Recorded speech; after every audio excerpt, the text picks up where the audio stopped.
ਸਤਿ ਸ੍ਰੀ ਅਕਾਲ ਦੋਸਤੋ ਮੇਘਲਾ ਦੇ YouTube channel 'ਤੇ ਤੁਸੀਂ ਲਗਾਤਾਰ ਵੇਖ ਰਹੇ ਹੋ ਕਿ ਪੰਜਾਬੀ ਔਰ ਹਿੰਦੀ ਦੇ ਜਿਹੜੇ ਨਾਮਵਰ ਕਵੀ ਅਦੀਬ ਨੇ ਉਹਨਾਂ ਨਾਲ ਮੁਲਾਕਾਤਾਂ, ਉਹਨਾਂ ਦੀਆਂ ਕਵਿਤਾਵਾਂ ਤੁਹਾਡੇ ਨਾਲ ਸਾਂਝੀਆਂ ਕਰ ਰਹੇ ਹਾਂ। ਅੱਜ ਅਸੀਂ ਅੰਮ੍ਰਿਤਸਰ ਪੰਜਾਬੀ ਕਵੀ ਮਲਵਿੰਦਰ ਜੀ ਹੋਰਾਂ ਨਾਲ ਗੱਲਾਂ ਬਾਤਾਂ ਕਰਨ ਆਏ ਹਾਂ। ਔਰ ਮਲਵਿੰਦਰ ਜੀ ਹੋਰੀ ਜਿਵੇਂ ਉਹ ਕਹਿੰਦੇ ਨੇ ਕਿ ਹਰਿਦੁਆਰ 'ਚ ਸਾਧੂ ਗਾਉਂਦੇ ਹੁੰਦੇ ਸਨ ਕਿ ਕਿਛ ਲੈਣਾ ਨਾ ਦੇਣਾ ਮਗਨ ਰਹਿਣਾ।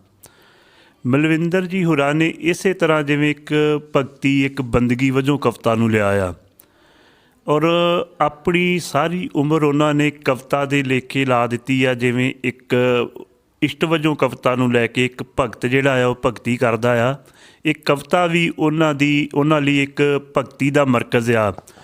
ਉਹਨਾਂ ਕੋਲ ਕਵਿਤਾ ਦਾ ਰੂਪੀ ਇੱਕ ਲੰਮਾ ਚੌੜਾ ਸਰਮਾਇਆ ਪਿਆ ਆ, ਕਿਉਂਕਿ ਇਹ ਵੀ ਕਿਸੇ ਸ਼ਾਇਰ ਦਾ ਸਰਮਾਇਆ ਹੁੰਦਾ ਆ। ਮੈਂ ਉਹਨਾਂ ਦੀ ਕੁਝ ਕਿਤਾਬਾਂ ਦੇ ਨਾਂ ਲੈਣੇ ਚਾਹਾਂਗਾ। ਤਕਰੀਬਨ ਕਾਫੀ ਕਿਤਾਬਾਂ ਉਹਨਾਂ ਦੀਆਂ 8 ਕਿਤਾਬਾਂ ਹੁਣ ਤੱਕ ਕਵਿਤਾ ਦੀਆਂ ਛਪ ਚੁੱਕੀਆਂ ਨੇ। ਔਰ ਹਾਲ ਹੀ 'ਚ ਜਿਹੜੀ ਹਿੰਦੀ ਦੀ ਕਵਿਤਾ ਆ, ਜਿਹੜੀ ਤੇਜਿੰਦਰ ਬਾਵਾ ਜੀ ਨੇ ਅਨੁਵਾਦ ਕੀਤੀਆਂ ਨੇ ਹਿੰਦੀ 'ਚ ਕਵਿਤਾਵਾਂ ਉਹਨਾਂ ਦੀਆਂ, ਪੰਜਾਬੀ ਤੋਂ ਮਲਵਿੰਦਰ ਕੀ ਚੁਨਿੰਦਾ ਕਵਿਤਾएं ਲੋਕ ਗੀਤ ਪ੍ਰਕਾਸ਼ਨ ਨੇ ਛਾਪੀ ਆ। ਮਲਵਿੰਦਰ ਕੀ ਚੁਨਿੰਦਾ ਕਵਿਤਾएं ਤੋਂ ਦੋਸਤੋ ਉਹਨਾਂ ਨਾਲ ਮੇਰੀ ਡਿਸਕਸ਼ਨ ਹੁੰਦੀ ਰਹੀ ਹੈ, ਕਾਫੀ ਆਪਾਂ ਗੱਲਾਂ ਬਾਤਾਂ ਕਰ ਰਹੇ ਹਾਂ। ਚੁੱਪ ਦੇ ਬਹਾਨੇ, ਇਹ ਚੁੱਪ ਤੇ ਬੰਦੇ ਦੇ ਅੰਦਰਲੀ ਜਿਹੜੀ ਚੁੱਪ ਆ, ਕਿਉਂਕਿ ਬਾਹਰ ਦੇ ਰੌਲੇ ਰੱਪੇ 'ਚੋਂ ਜਦੋਂ ਬੰਦਾ ਚਿੰਤਨ ਕਰਦਾ ਹੈ, ਮਨਨ ਕਰਦਾ ਆ, ਤਾਂ ਉਹ ਕਾਫੀ ਇੱਕ ਪੜਾਅ ਜ਼ਿੰਦਗੀ 'ਚ ਆਉਂਦਾ ਕਿ ਉਹ ਆਪਣੇ ਅੰਦਰ ਨੂੰ ਸੁਣਨਾ ਚਾਹੁੰਦਾ ਆ, ਆਪਣੇ ਅੰਦਰ ਦੀ ਆਵਾਜ਼ ਨੂੰ ਸੁਣਨਾ ਚਾਹੁੰਦਾ ਆ। ਔਰ ਇਹ ਜਿਹੜੀ ਆਪਣੇ ਅੰਦਰ ਦੀ ਆਵਾਜ਼ ਸੁਣਨ ਦੀ ਚਾਹਤ ਆ, ਉਸ ਨੂੰ ਚੁੱਪ ਵਾਲੇ ਪਾਸੇ ਲੈ ਤੁਰਦੀ ਆ। ਉਹ ਆਪਣੇ ਅੰਦਰ ਨਾਲ ਜੁੜਨਾ ਚਾਹੁੰਦਾ ਹੈ। ਔਰ ਚੁੱਪ ਦੇ ਬਹਾਨੇ ਜਿਹੜਾ ਮਲਵਿੰਦਰ ਹੋਰਾਂ ਦਾ ਕਾਵ ਸੰਗ੍ਰਹਿ ਆ, ਲੋਕਡਾਊਨ ਦੇ ਕਾਰਨ ਮੈਂ ਹੁਣ ਕਿਉਂਕਿ ਮੇਰੇ ਤੱਕ ਪਹੁੰਚਿਆ ਆ ਅੱਜ ਹੀ, ਅਤੇ ਇਹ ਪਿਛਲੇ ਸਾਲ ਛਪਿਆ ਸੀਗਾ, 2020 ਛਪਿਆ ਸੀ ਨਾ, 2020 ਛਪਿਆ ਸੀਗਾ। ਅਤੇ ਸੁਪਨਿਆਂ ਦਾ ਪਿੱਛਾ ਕਰਦਿਆਂ ਉਸ ਤੋਂ ਪਹਿਲਾਂ ਉਹਨਾਂ ਦੀ ਕਿਤਾਬ ਆ ਸਵਾਲ ਨਾ ਕਰ। ਜਿਵੇਂ ਬਾਬੇ ਬੁੱਲੇ ਸ਼ਾਹ ਨੇ ਕਿਹਾ ਨਾ ਕਿ ਇਲਮੋ ਬਸ ਕਰੀਓ ਯਾਰ, ਇਲਮੋ ਬਸ ਕਰੀਓ ਯਾਰ। ਅਤੇ ਜਦੋਂ ਬੰਦਾ ਆਪਣੇ ਮਨ ਨਾਲ ਸੰਵਾਦ ਕਰਦਾ ਆ, ਤਾਂ ਉਹ ਕਈ ਜਿਹੜੇ ਸਵਾਲ ਆ ਉਹ ਉਹਨਾਂ ਦੇ ਆਪਣੇ ਅੰਦਰੋਂ ਜਵਾਬ ਲੱਭਣੇ ਸ਼ੁਰੂ ਕਰਦੇ, ਔਰ ਆਪਣੇ ਆਪ ਹੀ ਮਨ ਆਵਾਜ਼ ਦੇ ਕੇ ਉਹਨਾਂ ਸਵਾਲਾਂ ਦੇ ਰੂਬਰੂ, ਉਹਨਾਂ ਜਵਾਬਾਂ ਦੇ ਰੂਬਰੂ ਤੁਹਾਨੂੰ ਕਰਦਾ ਆ। ਔਰ ਉਹ ਸਵਾਲ ਨਾ ਕਰ, ਇਹ ਮਲਵਿੰਦਰ ਹੋਰਾਂ ਦਾ ਇੱਕ ਹੋਰ ਕਾਵ ਸੰਗ੍ਰਹਿ ਆ, ਬਹੁਤ ਹੀ ਖੂਬਸੂਰਤ। ਚਿੜੀਆਂ ਦਾ ਪਿੰਡ ਹਾਈਕੂ ਸੰਗ੍ਰਹਿ ਸੀਗਾ ਇਹਨਾਂ ਦਾ, ਕਾਫੀ ਮੈਂ ਇਹਦੇ 'ਤੇ ਟਿੱਪਣੀ ਵੀ ਕੀਤੀ। ਔਰ ਜ਼ਿਆਦਾਤਰ ਕਿਤਾਬਾਂ 'ਤੇ ਆਪਾਂ ਪਹਿਲਾਂ ਵੀ ਟਿੱਪਣੀ ਕਰ ਚੁੱਕਿਆ, ਜਾਂ ਹੋਰ ਦੋਸਤ ਇਹਨਾਂ ਦਾ ਰਿਵਿਊ ਜਿਹੜਾ ਉਹ ਮੇਘਲਾ ਅਤੇ ਹੋਰ ਮੈਗਜ਼ੀਨਾਂ 'ਚ ਕਰ ਚੁੱਕੇ ਹਨ। ਬਿਨ ਸਰਲੇਖ, ਇਹ ਵੀ ਇੱਕ ਬਹੁਤ ਖੂਬਸੂਰਤ ਨਜ਼ਮ ਸੰਗ੍ਰਹਿ ਸੀ ਪੰਜਾਬੀ ਦਾ, ਜਿਹੜਾ ਬੜਾ ਦੋਸਤਾਂ ਨੇ ਸਰਾਹਿਆ ਆ। ਪੰਜਾਬੀ ਦੀ ਇੱਕ ਚਰਚਿਤ ਨਜ਼ਮ ਦੀ ਕਿਤਾਬ ਰਹੀ ਆ ਬਿਨ ਸਰਲੇਖ। ਕਾਇਆ ਦੇ ਹਰਫ, ਗੈਰ ਹਾਜ਼ਰ ਪੈੜਾਂ ਦੀ ਕਥਾ, ਇਹ ਮੇਰਾ ਖਿਆਲ ਮਲਵਿੰਦਰ ਜੀ ਪਹਿਲੀ ਕਿਤਾਬ ਇਹਨਾਂ ਦੀ ਸੀ, ਗੈਰ ਹਾਜ਼ਰ ਪੈੜਾਂ ਦੀ ਕਥਾ। ਔਰ ਇਹਨਾਂ ਦੀ ਬਹੁਤੀ ਕਵਿਤਾ ਮੈਂ ਪੜ੍ਹ ਚੁੱਕਿਆ ਹਾਂ, ਛਾਪਦੇ ਵੀ ਰਹੇ ਅਸੀਂ, ਮੇਘਲਾ ਦੇ ਵਿੱਚ ਚਰਚਾ ਵੀ ਕਰਦੇ ਰਹੇ ਹਾਂ। ਪਰ ਇਹ ਕਿਤਾਬ ਜਿਹੜੀ ਆ ਇਹ ਮੇਰੇ ਤੋਂ ਲੁਕੀ ਛਿਪੀ ਰਹੀ ਆ, ਅੱਜ ਮੈਂ ਜ਼ਰੂਰ ਇਹਨਾਂ ਕੋਲ ਲੈ ਕੇ ਜਾਵਾਂਗਾ, ਪੜ੍ਹਾਂਗਾ। ਅਤੇ ਦੋਸਤੋ ਇੱਕ ਕਵਿਤਾ ਨੂੰ ਜਿਵੇਂ ਦੱਸ ਚੁੱਕਾ ਕਿ ਇੱਕ ਇਬਾਦਤ ਵਜੋਂ ਲੈ ਕੇ, ਮੈਂ ਕਈ ਵਾਰ ਮਜ਼ਾਕ ਕਰਦਾ ਹੁੰਦਾ ਕਿ ਜਿਹੜੀ ਸਰਕਾਰੀ ਜੋਬ ਸੀ ਉਹ ਮੈਨੂੰ ਲੱਗਦਾ ਤੁਹਾਡਾ ਸਾਈਡ ਬਿਜ਼ਨਸ ਹੈ, ਅਤੇ ਕਵਿਤਾ ਤੁਹਾਡਾ ਜਿਹੜਾ ਮੇਨ ਮੋਟਿਵ ਆ ਕਵਿਤਾ ਦਾ। ਤੋ ਖੈਰ ਇਹ ਗੱਲ ਮਜ਼ਾਕ ਸੀ, ਪਰ ਜਦੋਂ ਆਪਾਂ ਵੇਖਦੇ ਹਾਂ ਕਿ ਹਰ ਕਿਸਮ ਦੀ ਸਿਆਸਤ ਅੱਜ ਕੱਲ੍ਹ ਸਾਹਿਤ ਵਿੱਚ ਬਹੁਤ ਚੱਲ ਰਹੀ ਆ, ਹਰ ਕਿਸਮ ਦੀ ਸਿਆਸਤ ਵੈਰ ਵਿਰੋਧਾਂ ਤੋਂ, ਤਿੱਕੜਮਬਾਜ਼ੀ ਤੋਂ ਲਾਂਭੇ ਰਹਿ ਕੇ ਸਾਰੀ ਉਮਰ, ਤਮਾਮ ਉਮਰ ਕਵਿਤਾ ਨਾਲ ਜੁੜੇ ਰਹਿਣਾ ਔਰ ਕਵੀ ਵਜੋਂ ਇੱਕ ਪਛਾਣ ਬਣਾਉਣਾ, ਇਹ ਮਲਵਿੰਦਰ ਭਾਜੀ ਦਾ ਜਿਹੜਾ ਇੱਕ ਬਹੁਤ ਕਾਮਯਾਬ ਅੰਦਾਜ਼ ਆ। ਔਰ ਸਾਡਾ ਬਹੁਤ ਸਾਲਾਂ ਦਾ ਸਾਥ ਰਿਹਾ ਆ ਪਰਮਿੰਦਰ ਜੀ ਧੁਰਾ ਕੋਲ। ਮੈਂ ਜਦੋਂ ਨਵਾਂ ਜਾਂਦਾ ਹੁੰਦਾ ਸਾ ਚੌਂਕ ਹੁਸੈਨਪੁਰੇ, ਉਦੋਂ ਬਲਵਿੰਦਰ ਭਾਜੀ ਚੰਗੇ ਇੱਕ ਮੰਝੇ ਹੋਏ ਸ਼ਹਿਰ ਸਨ, ਚੰਗੇ ਪਰਚਿਆਂ 'ਚ ਅਖਬਾਰਾਂ 'ਚ ਛਪ ਰਹੇ ਸਨ, ਚੰਗਾ ਨਾਮ ਬਣਾ ਚੁੱਕੇ ਸਨ। ਔਰ ਉਸ ਵੇਲੇ ਤੋਂ ਲੈ ਕੇ ਹੁਣ ਤੱਕ ਮੈਂ ਇਹਨਾਂ ਨੂੰ ਕਦੀ ਗੁੱਸੇ ਜਾਇਆ ਨਹੀਂ ਵੇਖਿਆ, ਜਾਂ ਕਿਸੇ ਦੀ ਚੁਗਲੀ ਨਿੰਦਿਆਂ ਜਾਂ ਵਿਰੋਧ ਦੇ ਵਿੱਚ ਕੋਈ ਗੱਲ ਕਰਦਿਆਂ ਨਹੀਂ ਵੇਖਿਆ, ਕਿਸੇ ਦੀ ਗੈਰ ਹਾਜ਼ਰੀ 'ਚ ਵੀ। ਸੋ ਪਤਾ ਨਹੀਂ ਇਹ ਕਿੱਦਾਂ ਇਹ ਇੱਦਾਂ ਵਿਵਾਦਾਂ ਤੋਂ ਰਹਿ ਕੇ ਚਲੇ ਜਾਂਦੇ ਨੇ, ਸਾਡੇ ਕੋਲ ਰਿਹਾ ਨਹੀਂ ਜਾਂਦਾ। ਸੋ ਆਓ ਮਲਵਿੰਦਰ ਭਾਜੀ ਕੋਲੋਂ ਆਪਾਂ ਗੱਲਾਂ ਬਾਤਾਂ ਸ਼ੁਰੂ ਕਰਦੇ ਹਾਂ। ਅਤੇ ਮਲਵਿੰਦਰ ਜੀ, ਮੈਨੂੰ ਸਭ ਤੋਂ ਪਹਿਲਾਂ ਤੁਸੀਂ ਆਪਣੇ ਜਿਹੜਾ ਇੱਕ ਰਸਮੀ ਸਵਾਲ ਹੁੰਦਾ ਕਿ ਬਚਪਨ ਅਤੇ ਸਿੱਖਿਆ ਬਾਰੇ ਦੱਸੋ, ਅਤੇ ਨੌਕਰੀ ਦਾ ਸਬੱਬ ਜਿਹੜਾ ਸੀ ਉਹ ਕਿਵੇਂ ਬਣਿਆ ਤੁਹਾਡਾ ਸਰਕਾਰੀ ਨੌਕਰੀ? ਜਤਿੰਦਰ ਔਲਖ ਜੀ, ਬਹੁਤ ਸ਼ੁਕਰੀਆ ਤੁਸੀਂ ਆਏ ਹੋ ਔਰ ਗੱਲਬਾਤ ਕਰ ਰਹੇ ਹੋ। ਬੜਾ ਚੰਗਾ ਜਾਣ ਪਛਾਣ ਕਰਵਾਈ ਤੁਸੀਂ ਮੇਰੇ ਕਾਵਿ ਸੰਗ੍ਰਹਿਆਂ ਨਾਲ, ਸਾਰਿਆਂ ਨਾਲ, ਮੇਰੀ ਕਵਿਤਾ ਨਾਲ ਮੇਰੇ ਬਾਰੇ ਚੰਗੀਆਂ ਗੱਲਾਂ ਕੀਤੀਆਂ ਤੁਸੀਂ। ਅਤੇ ਤੁਸੀਂ ਮੇਘਲਾ ਮੈਗਜ਼ੀਨ ਬੜੇ ਸਾਲਾਂ 'ਤੇ ਕੱਢ ਰਹੇ ਹੋ, ਹਿੰਦੀ ਦੇ ਵਿੱਚ ਉਹਦੇ ਅੰਕ ਕੱਢੇ ਨੇ ਕੁਝ, ਅਤੇ ਤੁਸੀਂ ਹੁਣ ਮੇਘਲਾ ਚੈਨਲ ਜਿਹੜਾ ਉਹ YouTube ਚੈਨਲ ਸ਼ੁਰੂ ਕੀਤਾ ਹੈ, ਅਤੇ ਉਸੇ ਸੰਬੰਧ 'ਚ ਅੱਜ ਬੜੀ ਗੱਲਬਾਤ ਕਰ ਰਹੇ ਹੋ। ਤਾਂ ਬੜਾ ਚੰਗਾ ਉਪਰਾਲਾ ਹੈ, ਬਹੁਤ ਵਧੀਆ ਗੱਲ ਹੈ ਕਿ ਤੁਸੀਂ ਸਮੇਂ ਦੇ ਨਾਲ ਹਾਣੀ ਹੋ ਕੇ ਹੁਣ ਚੈਨਲਾਂ ਦਾ ਕਿਉਂਕਿ ਯੁੱਗ ਆ ਗਿਆ ਅਤੇ ਤੁਸੀਂ ਇਹ ਵੀ ਸ਼ੁਰੂ ਕਰ ਲਿਆ।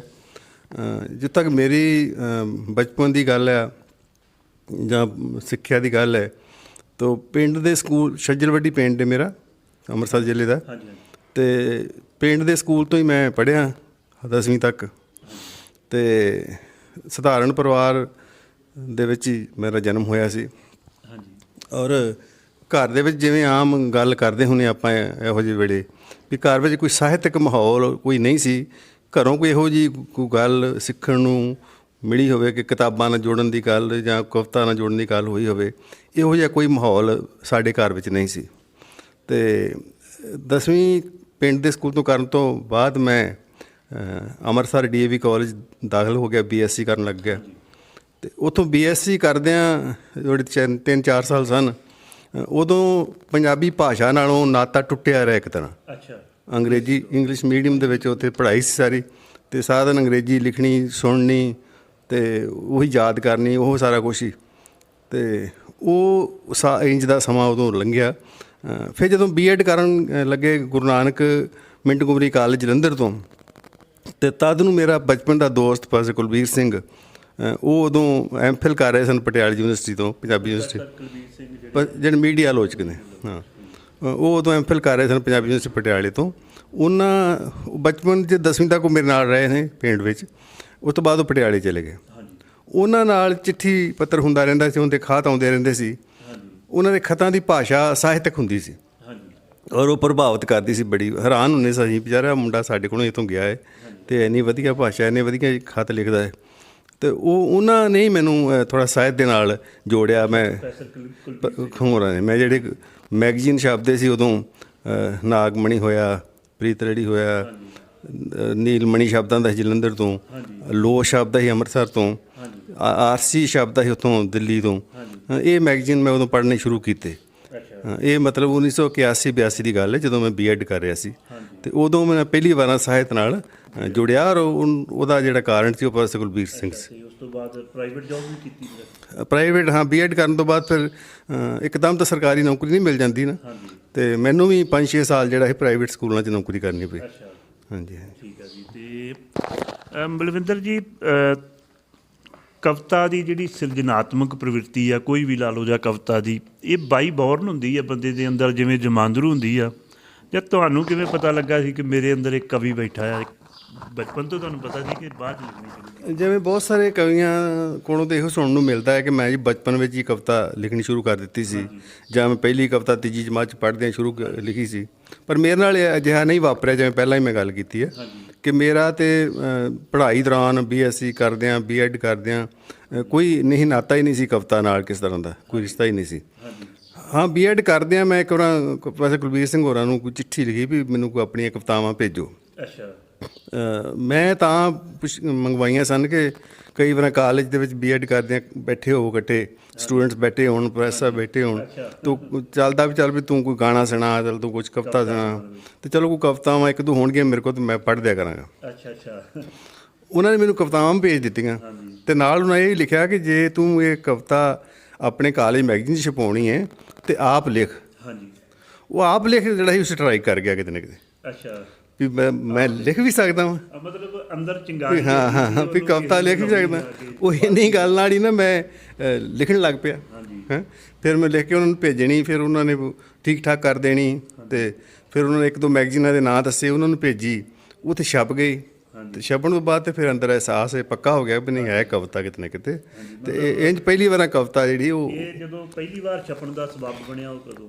ਅਸਲ 'ਚ ਪੁਸ਼ ਮੈਗਜ਼ੀਨ ਜਿਹੜਾ ਮੈਨੂੰ ਹੁਣ ਯਾਦ ਨਹੀਂ ਨਾ ਉਹਨਾਂ ਦੇ ਜਦੋਂ ਸ਼ੁਰੂ 'ਚ ਭੇਜੀਆਂ, ਪਰ ਮੈਂ ਉਸ ਤੋਂ ਬਾਅਦ ਦੱਸਦਾ ਨਾ, ਮੈਂ ਉਸ ਤੋਂ ਬਾਅਦ ਕੀ ਹੋਇਆ ਕਿ ਮੈਂ ਇੱਥੇ ਨੌਕਰੀ ਕੀਤੀ। ਦਰਬੀਰ ਚੇਤਨ ਹੋਣੀ ਸਕੂਲ ਚਲਾਉਂਦੇ ਹੁੰਦੇ ਸੀ। ਹਾਂਜੀ ਹਾਂਜੀ, ਦਰਬੀਰ ਚੇਤਨ, ਹਾਂ, ਧਾਰੜ ਪਿੰਡ ਦੇ ਵਿੱਚ ਸਕੂਲ ਚਲਾਉਂਦੇ ਸੀ। ਅਤੇ ਉੱਥੇ ਮੈਂ ਨੌਕਰੀ ਕੀਤੀ ਉਹਨਾਂ ਕੋਲ। ਅਤੇ ਉੱਥੇ ਉਦੋਂ ਉਹਨਾਂ ਕੋਲ ਜਿੰਨਾ ਸਮਾਂ ਬੈਠਣਾ ਮੈਂ ਵਿਹਲੇ ਵੇਲੇ, ਉਹਨਾਂ ਨੇ ਸਾਹਿਤ ਦੀਆਂ ਗੱਲਾਂ ਕਰਨੀਆਂ, ਉਹਨਾਂ ਨੇ ਅੰਮ੍ਰਿਤਾ ਪ੍ਰੀਤਮ ਦੀ ਗੱਲ ਕਰਨੀ, ਜਸਬੀਰ ਭੁੱਲਰ ਦੀ ਗੱਲ ਕਰਨੀ, ਕਿਰਪਾਲ ਕਜਾਗ ਦੀ ਗੱਲ ਕਰਨੀ, ਜਾਂ ਹੋਰ ਕਹਾਣੀਕਾਰਾਂ ਲੇਖਕਾਂ ਦੀਆਂ ਗੱਲਾਂ ਕਰਨੀਆਂ। ਸਾਹਿਤਕ ਮਾਹੌਲ ਮਿਲ ਗਿਆ। ਹਾਂ, ਅਤੇ ਉਹ ਇੱਦਾਂ ਗੱਲਾਂ ਕਰਦੇ ਕਰਦੇ ਮੈਨੂੰ ਪਤਾ ਲੱਗਾ ਵੀ ਦਲਬੀਰ ਚੇਤਨ ਇੱਕ ਵੱਡਾ ਕਹਾਣੀਕਾਰ ਹੈ।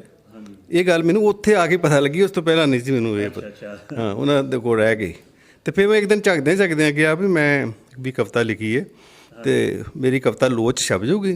ਅਤੇ ਉਹ ਕਹਿੰਦੇ ਵੀ ਤੂੰ ਲੈ ਕੇ ਆਵੀਂ। ਮੈਂ ਅਗਲੇ ਦਿਨ ਲੈ ਕੇ ਗਿਆ ਉਹ ਕਵਿਤਾ, ਔਰ ਤੁਸੀਂ ਹੈਰਾਨ ਹੋ ਗਏ ਕਿ ਉਹ ਕਵਿਤਾ ਪੜ੍ਹ ਕੇ ਦਲਬੀਰ ਚੇਤਨ ਇੰਨਾ ਖੁਸ਼ ਹੋਇਆ ਵੀ ਕਿਸੇ ਦੀ ਰਚਨਾ ਪੜ੍ਹ ਕੇ ਕੋਈ ਇੰਨਾ ਖੁਸ਼ ਹੁੰਦਾ ਬੰਦਾ ਮੈਂ ਜ਼ਿੰਦਗੀ 'ਚ ਪਹਿਲੀ ਵਾਰ ਵੇਖਿਆ। ਉਸ ਬੰਦੇ ਨੇ ਸਾਰਾ ਸਟਾਫ ਇਕੱਠਾ ਕੀਤਾ ਔਰ ਮੈਨੂੰ ਕਿਹਾ ਵੀ ਇਹ ਕਵਿਤਾ ਪੜ੍ਹ ਆਪਣੀ ਤੂੰ, ਔਰ ਸਾਰਿਆਂ ਨੂੰ ਦੱਸਿਆ ਵੀ ਇਹ ਕਵਿਤਾ ਇਹਨੇ ਲਿਖੀ ਹੈ, ਦਲਬੀਰ ਚੇਤਨ ਨੇ। ਉਹ ਇੰਨੇ ਖੁਸ਼ ਹੋਏ, ਉਹ ਗੱਲਾਂ ਬਹੁਤ ਇੰਸਪਾਇਰ ਕਰਦੀਆਂ, ਇੰਨੇ ਖੁਸ਼ ਹੋਏ ਉਹ, ਮੈਂ ਹੈਰਾਨ ਹੋ ਗਿਆ। ਔਰ ਮੈਂ ਕਿਹਾ ਜੀ ਇਹ ਲੋਚ ਛਪ ਜਾਊਗੀ? ਕਹਿੰਦੇ ਵੀ ਇਹ ਨਾਗਮਣੀ 'ਚ ਵੀ ਛਪ ਸਕਦੀ ਹੈ, ਇਹ ਜਿੱਥੇ ਭੇਜਾਂਗੇ ਉੱਥੇ ਛਪ ਜਾਊ, ਕਿਹੜੀ ਗੱਲ ਹੈ। ਹਾਂ, ਤੂੰ ਲੋ ਨੂੰ ਭੇਜ, ਪਰ ਮੈਨੂੰ ਨਾ ਫੜਾ, ਤੂੰ ਇਹ ਪੋਸਟ ਕਰ ਪਰਮਿੰਦਰਜੀਤ ਨੂੰ। ਅਤੇ ਉਸ ਤਰ੍ਹਾਂ ਉਹ ਤੇਰੇ ਮਨ 'ਚ ਰਹੂਗਾ ਕਿ ਦਲਬੀਰ ਚੇਤਨ ਨੇ ਦਿੱਤੀ ਤਾਂ ਕਰਕੇ ਛਪੀ ਹੈ। ਅਤੇ ਉਹ ਫਿਰ ਮੇਰੀ ਪਹਿਲੀ ਉਹ ਕਵਿਤਾ 1984 ਦੇ ਵਿੱਚ, ਜਨਵਰੀ 1984 ਵਿੱਚ ਲੋ ਵਿੱਚ ਛਪੀ ਸੀ ਪਹਿਲੀ ਵਾਰ। ਹਾਂ, ਉਹ ਪਹਿਲੀ ਕਵਿਤਾ ਸੀ। ਉਹ ਜਿਹੜਾ ਤੁਹਾਡਾ ਟੈਲੈਂਟ ਸੀ, ਇੱਕ ਪਾਰਖੂ ਜਿਹੜੀ ਅੱਖ ਸੀਗੀ, ਉਹਨਾਂ ਦੀ ਨਜ਼ਰੇ ਚੜ੍ਹ ਗਿਆ, ਔਰ ਉਹਨਾਂ ਨੇ ਜਿਹੜੀ ਉਤਸ਼ਾਹ ਤੁਹਾਡਾ ਵਧਾਇਆ ਵੇਖ ਕੇ ਟੈਲੈਂਟ ਤੁਹਾਡਾ। ਅਤੇ ਚਲੋ ਬਹੁਤ ਸੋਹਣੀ ਗੱਲ ਹੈ, ਤੁਸੀਂ ਜਿਹੜੇ 1984 ਤੋਂ ਲਗਾਤਾਰ ਛਪ ਰਹੇ ਹੋ ਹੁਣ ਚੰਗੇ ਮੈਗਜ਼ੀਨਾਂ ਦੇ ਵਿੱਚ। ਔਰ ਪਹਿਲੀ ਕਵਿਤਾ ਜਿਹੜੀ ਉਹਦੇ ਬਾਰੇ ਇਹੋ ਜਿਹੇ ਕਮੈਂਟ ਜਿਹੜੇ ਮਿਲਣੇ ਆ ਕਿ ਇੱਕ ਚੰਗੇ ਪਰਚੇ 'ਤੇ ਉਹ ਜਗ੍ਹਾ ਬਣਾ ਲੈਣੀ, ਉਦੋਂ ਹੀ ਪਹਿਲੀ ਕਵਿਤਾ ਰਹੀ। ਬਹੁਤ ਵੱਡੀ ਗੱਲ ਹੈ, ਬਹੁਤ ਵੱਡੀ ਪ੍ਰਾਪਤੀ ਸੀ ਤੁਹਾਡੀ। ਬਲਵਿੰਦਰ ਜੀ, ਇੱਕ ਸਵਾਲ ਮੈਂ ਤੁਹਾਨੂੰ ਪੁੱਛਣਾ ਚਾਹੁੰਦਾ ਕਿ ਕਵਿਤਾ ਲਈ ਤੁਸੀਂ ਬਹੁਤ ਸਮਾਂ ਕੱਢਦੇ ਹੋ, ਬਹੁਤ ਸਮਾਂ ਦਿੱਤਾ ਹੈ ਤੁਸੀਂ। ਇੱਕ ਪਰਿਵਾਰਕ ਲਾਈਫ 'ਚ ਤੁਸੀਂ ਕਾਮਯਾਬ ਗ੍ਰਸਤੀ ਵੀ ਹੋ। ਇੱਕ ਗ੍ਰਸਤੀ ਲਾਈਫ 'ਚ, ਪਰਿਵਾਰਕ ਲਾਈਫ 'ਚ ਅਤੇ ਇੱਕ ਸਾਹਿਤਕ ਲਾਈਫ 'ਚ ਸਮਤੋਲ ਜਾਂ ਬੈਲੈਂਸ ਕਿਵੇਂ ਬਣਾ ਸਕੇ ਹੋ ਤੁਸੀਂ? ਇੱਕ ਇੰਨੀ ਕਾਮਯਾਬੀ ਨਾਲ ਕਿਵੇਂ ਬਣਾਇਆ ਤੁਸੀਂ? ਨਹੀਂ, ਮੈਂ ਨਹੀਂ ਕਹਿੰਦਾ ਕਿ ਮੈਂ ਸਮਤੋਲ ਬਣਾਇਆ ਵਾਂ ਜਾਂ ਬਣਿਆ ਵਾਂ। ਸਮੱਸਿਆਵਾਂ ਤਾਂ ਹੁੰਦੀਆਂ ਹੀ, ਪੈਦਾ ਹੁੰਦੀਆਂ ਹੀ ਨੇ। ਜਦੋਂ ਤੁਹਾਡੇ ਚਾਰੇ ਪਾਸੇ ਕਿਤਾਬਾਂ ਅਖਬਾਰਾਂ ਪਈਆਂ ਹੋਣ ਅਤੇ ਉਹ ਘਰਦਿਆਂ ਨੂੰ ਨਹੀਂ ਉਹ ਮਨਜ਼ੂਰ ਹੁੰਦਾ ਵੀ ਇਹ ਖਿਲਾਰਾ ਪਾਇਆ ਇਹ, ਉਹ ਨਹੀਂ ਗੱਲਾਂ, ਪਰ ਫਿਰ ਵੀ ਕੋਈ ਚੰਗਾ ਸਹਿਯੋਗ ਮਿਲਦਾ ਘਰ ਵੱਲੋਂ, ਕੋਈ ਗੱਲ ਨਹੀਂ ਇਹੋ ਜਿਹੀ। ਅਤੇ ਮੈਂ ਜਿੰਨਾ ਵੀ ਟਾਈਮ ਕਿਤਾਬਾਂ ਨੂੰ, ਕਵਿਤਾ ਨੂੰ ਦੇਣਾ ਚਾਹੁੰਦਾ ਦੇਣਾ, ਮੈਨੂੰ ਕੋਈ ਨਹੀਂ ਹੈ। ਹੁਣ ਮੈਂ 2 ਸਾਲ ਪਹਿਲਾਂ ਰਿਟਾਇਰ ਹੋ ਗਿਆ, 3 ਸਾਲ ਹੀ ਹੋ ਚੱਲੇ, ਅਤੇ ਹੁਣ ਸਾਰਾ ਸਮਾਂ ਲਗਭਗ ਕਿਤਾਬਾਂ ਪੜ੍ਹਨ ਲਿਖਣ ਵੱਲ ਹੀ ਲੱਗਾ ਰਹਿੰਦਾ। ਅਤੇ ਘਰ ਦਾ ਵੀ ਬਣਿਆ ਰਹਿੰਦਾ, ਸਿਸਟਮ ਵਧੀਆ ਬਣਿਆ ਰਹਿੰਦਾ। ਛੋਟਾ ਪਰਿਵਾਰ, ਬੱਚਾ ਸਾਡਾ ਬਾਹਰ ਹੈ ਕੈਨੇਡਾ, ਅਤੇ ਅਸੀਂ ਦੋਨੋਂ ਜੀ ਇੱਥੇ ਹੈਗੇ ਹਾਂ, ਅਤੇ ਉਹ ਠੀਕ ਹੈ, ਵਧੀਆ ਚੱਲ ਰਿਹਾ। ਹਾਂਜੀ, ਬਹੁਤ ਵਧੀਆ ਜੀ। ਅਤੇ ਪਰਮਾਤਮਾ ਇਸੇ ਤਰ੍ਹਾਂ ਹੀ ਵਧੀਆ ਜਿਹੜਾ ਚੰਗਾ ਪਾਣਿਆ ਬਣਾਈ ਰੱਖੇ। ਅਤੇ ਬਲਵਿੰਦਰ ਜੀ, ਉਦੋਂ ਜਦੋਂ ਤੁਸੀਂ ਲਿਖਣਾ ਸ਼ੁਰੂ ਕੀਤਾ, ਜਾਂ ਮੈਂ ਵੀ ਜਦੋਂ ਵੇਖਦਾ ਸੀ ਕਿ ਉਦੋਂ ਪਰਮਿੰਦਰਜੀਤ ਹੋਰਾਂ ਕੋਲ ਚੌਕ ਹੁਸੈਨਪੁਰੇ ਜਾਂਦਾ ਸਾਂ, ਤਕਰੀਬਨ ਮੈਂ ਕਈ ਵਾਰ ਉਹਨਾਂ ਕੋਲ ਕਵਿਤਾਵਾਂ ਲੈ ਕੇ ਗਿਆ, ਮੇਰੀਆਂ ਬਹੁਤੀ ਵਾਰ ਰਿਜੈਕਟ ਹੁੰਦੀਆਂ ਰਹੀਆਂ। ਕਾਫੀ ਸਮਾਂ ਬਾਅਦ ਜਦੋਂ ਉਹਨਾਂ ਨੇ ਫਿਰ ਮਨਜ਼ੂਰ ਕੀਤੀ ਕਿ ਤੇਰੀ ਛਪਣ ਦੇ ਲੈ ਕੇ ਕਵਿਤਾ, ਮਤਲਬ ਇੱਕ ਮਿਹਨਤ ਕਰਨੀ ਪੈਂਦੀ ਸੀ, ਇੱਕ ਪ੍ਰਕਿਰਿਆ 'ਚੋਂ ਲੰਘਣਾ ਪੈਂਦਾ ਸੀ ਤੁਹਾਨੂੰ, ਅਤੇ ਲਗਾਤਾਰ ਉਹ ਤੁਹਾਨੂੰ ਉੱਥੇ ਪ੍ਰੈਕਟਿਸ ਕਰਦੇ ਰਹਿਣਾ ਪੈਂਦਾ ਸੀ, ਸਿੱਖਦੇ ਸਮਝਦੇ ਰਹਿਣਾ। ਜਿਹੜੀ ਅੱਜ ਕੱਲ੍ਹ ਹੁਣ ਫੇਸਬੁੱਕ ਜਾਂ ਸੋਸ਼ਲ ਮੀਡੀਆ 'ਤੇ ਕਵਿਤਾਵਾਂ ਆ ਰਹੀਆਂ ਨੇ, ਔਰ ਇਹ ਕਵਿਤਾ ਦੀ ਗੁਣਵੱਤਾ ਕੀ ਆ ਕਿ ਅੱਜ ਕੱਲ੍ਹ ਦੇ ਜਿਹੜੇ ਸ਼ਾਇਰ ਲਿਖਣ ਵਾਲੇ ਉਹ ਵੀ ਮਿਹਨਤ ਕਰ ਰਹੇ ਨੇ, ਜਾਂ ਇਹ ਤਾਂ ਪੰਜਾਬੀ ਕਵਿਤਾ ਦੀ ਗੁਣਵੱਤਾ 'ਤੇ ਕੀ ਪ੍ਰਭਾਵ ਪਵੇਗਾ ਜਿਹੜਾ? ਇਹ ਬਿਲਕੁਲ ਸਹੀ ਗੱਲ ਹੈ ਕਿ ਆਪਣੇ ਉਹਨਾਂ ਵੇਲਿਆਂ ਦੇ ਵਿੱਚ ਜੇ ਆਪਾਂ ਕਿਸੇ ਮੈਗਜ਼ੀਨ ਨੂੰ ਕਵਿਤਾ ਛਪਣ ਭੇਜਦੇ ਵੀ ਸਨ, ਅਤੇ ਕਈ ਵਾਰ ਸਾਲ ਭਰ ਵੀ ਉਡੀਕਣਾ ਪੈਂਦਾ ਸੀ ਵੀ ਉਹ ਕਵਿਤਾ ਛਪ ਜਾਵੇ, ਅਤੇ ਸਾਲ ਬਾਅਦ ਵੀ ਵਾਰੀ ਆ ਜਾਂਦੀ ਕਿਸੇ ਵੇਲੇ ਕਵਿਤਾ ਛਪਣ ਦੀ, ਉਡੀਕਣਾ ਪੈਂਦਾ ਸੀ ਸਾਨੂੰ। ਉਹ ਉਡੀਕ ਜਿਹੜੀ ਸੀ ਹੁਣ ਜਿਹੜਾ ਸੋਸ਼ਲ ਮੀਡੀਆ ਨੇ ਉਹ ਕੰਮ ਖਤਮ ਕਰ ਦਿੱਤਾ। ਕਵਿਤਾ ਲਿਖੀ ਤੇ ਫੇਸਬੁੱਕ ਤੇ ਪਾ ਦਿੱਤੀ ਜਾਂ ਕਿਸੇ ਗਰੁੱਪ 'ਚ ਪਾ ਦਿੱਤੀ, ਉਸੇ ਵੇਲੇ ਉਹਦੇ ਕਮੈਂਟ ਆਉਣੇ ਸ਼ੁਰੂ ਹੋ ਗਏ, ਉਸੇ ਵੇਲੇ ਉਹਦੇ ਲਾਈਕ ਆਉਣੇ ਸ਼ੁਰੂ ਹੋ ਗਏ, ਤੇ ਉਹ ਕਵੀ ਨੂੰ ਲੱਗਦਾ ਕਿ ਲੈ ਵੀ ਮੇਰੀ ਤਾਂ ਪ੍ਰਵਾਨ ਹੋ ਗਈ ਰਚਨਾ, ਮੈਂ ਜੋ ਲਿਖਿਆ ਸੀ ਲੋਕਾਂ ਨੇ ਪ੍ਰਵਾਨ ਕਰ ਲਿਆ। ਤੇ ਪਰ ਉਹਦੇ 'ਚ ਆਪਾਂ ਇੱਕ ਪੱਖ ਨਹੀਂ ਲੈ ਸਕਦੇ, ਦੋਵੇਂ ਪੱਖ ਹੀ ਨੇ। ਉਹ ਇਸ ਸਾਰੇ ਕੁਝ ਦੇ ਵਿੱਚ ਜਦੋਂ ਆਪਾਂ ਰੋਜ਼ ਦੀ ਜਿਹੜੀ ਕਵਿਤਾ ਇੰਝ ਆ ਰਹੀ ਹੈ ਉੱਤੇ ਨਿਗਾਹ ਮਾਰਦੇ ਹਾਂ, ਪੜ੍ਹਦੇ ਹਾਂ, ਤੇ ਉਹਦੇ 'ਚ ਕੁਝ ਬਹੁਤ ਅੱਛੀਆਂ ਕਵਿਤਾਵਾਂ ਵੀ ਆ ਰਹੀਆਂ ਨੇ। ਕੁਝ ਨਵੇਂ ਕਵੀ ਇਸੇ ਬਹਾਨੇ ਹੀ ਸਾਹਮਣੇ ਆ ਰਹੇ ਆ, ਸੋਸ਼ਲ ਮੀਡੀਆ ਦੇ ਬਹਾਨੇ, ਉਂਝ ਸ਼ਾਇਦ ਕਿਤੇ ਉਹ ਲੁਕੇ ਰਹਿੰਦੇ, ਪਿੱਛੇ ਰਹਿ ਜਾਂਦੇ, ਤੇ ਉਹ ਇਸੇ ਬਹਾਨੇ ਹੀ ਸਾਹਮਣੇ ਆ ਰਿਹਾ। ਕੁਝ ਬਹੁਤ ਘਟੀਆ ਕਿਸਮ ਦੀ ਕਵਿਤਾ ਵੀ ਆ ਰਹੀ ਹੈ। ਤਾਂ ਦੋਵੇਂ ਪੱਖ ਹੀ ਨੇ। ਆਪਾਂ ਇਹਦਾ ਪੱਖੀ ਵੀ ਲਈਏ ਇਹਨੂੰ ਵੀ ਇਸ ਬਹਾਨੇ ਨਾਲ ਵੀ, ਕਿਉਂਕਿ ਉਹਨਾਂ ਨੂੰ ਛਪਣ ਲਈ ਉਡੀਕ ਨਹੀਂ ਕਰਨੀ ਪੈਂਦੀ। ਉਹਨਾਂ ਦੀ ਇੱਕ ਅੱਜ ਰਚਨਾ ਪਾਈ, ਉਹ ਪ੍ਰਵਾਨ ਹੋਈ, ਉਹਨੂੰ ਲੱਗਦਾ, ਤੇ ਉਹ ਫਿਰ ਕੱਲ੍ਹ ਦੂਜੀ ਲਿਖਦੇ, ਤੀਜੀ ਲਿਖਦੇ, ਇਸ ਤਰ੍ਹਾਂ ਉਹ ਜੁੜਦੇ। ਤੇ ਜੇ ਕਵਿਤਾ ਲਿਖਣ ਨਾਲ ਕੋਈ ਜੁੜੇਗਾ ਤੇ ਉਹ ਫਿਰ ਪੜ੍ਹੇਗਾ ਵੀ ਜ਼ਰੂਰ, ਹੈ ਨਾ, ਪੜ੍ਹਨ ਵਾਲੇ ਨਾਲ ਵੀ, ਕਿਤਾਬਾਂ ਨਾਲ ਵੀ ਜੁੜੇਗਾ। ਤਾਂ ਇਹਦਾ ਪੱਖ, ਚੰਗਾ ਪੱਖ ਵੀ ਆਪਾਂ ਕਹਿ ਸਕਦੇ ਹਾਂ। ਹਾਂਜੀ, ਚਲੋ ਇਹਦੇ ਚੰਗੇ ਮਾੜੇ ਪੱਖ ਤਾਂ ਹੁੰਦੇ ਹੀ ਨੇ ਹਰ ਚੀਜ਼ ਦੇ, ਔਰ ਇਹਦੇ ਬਾਰੇ ਵਧੀਆ ਤੁਸੀਂ ਇੱਕ ਉੱਤਰ ਦਿੱਤਾ ਆ।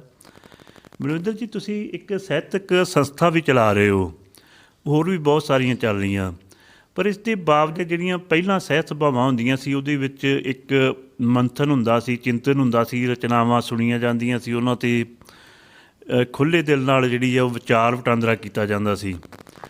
ਅਤੇ ਉਦੋਂ ਕੋਈ ਇਹਨਾਂ ਇੱਕ ਦੂਜੇ ਦੇ ਜਿਹੜੇ ਵਿਚਾਰ ਸੀ ਜਿਹੜੇ ਨਹੀਂ ਸੀ ਮਿਲਦੇ, ਤਾਂ ਵੀ ਇੱਕ ਸੰਵਾਦ ਚੱਲਦਾ ਰਹਿੰਦਾ ਸੀ, ਤੁਹਾਨੂੰ ਆਪਣੀ ਕਲਾ ਨੂੰ ਨਿਖਾਰਨ 'ਚ ਆਪਣੀ ਉਹ ਜਿਹੜੀ ਆ ਇੱਕ ਮਦਦ ਮਿਲਦੀ ਸੀ।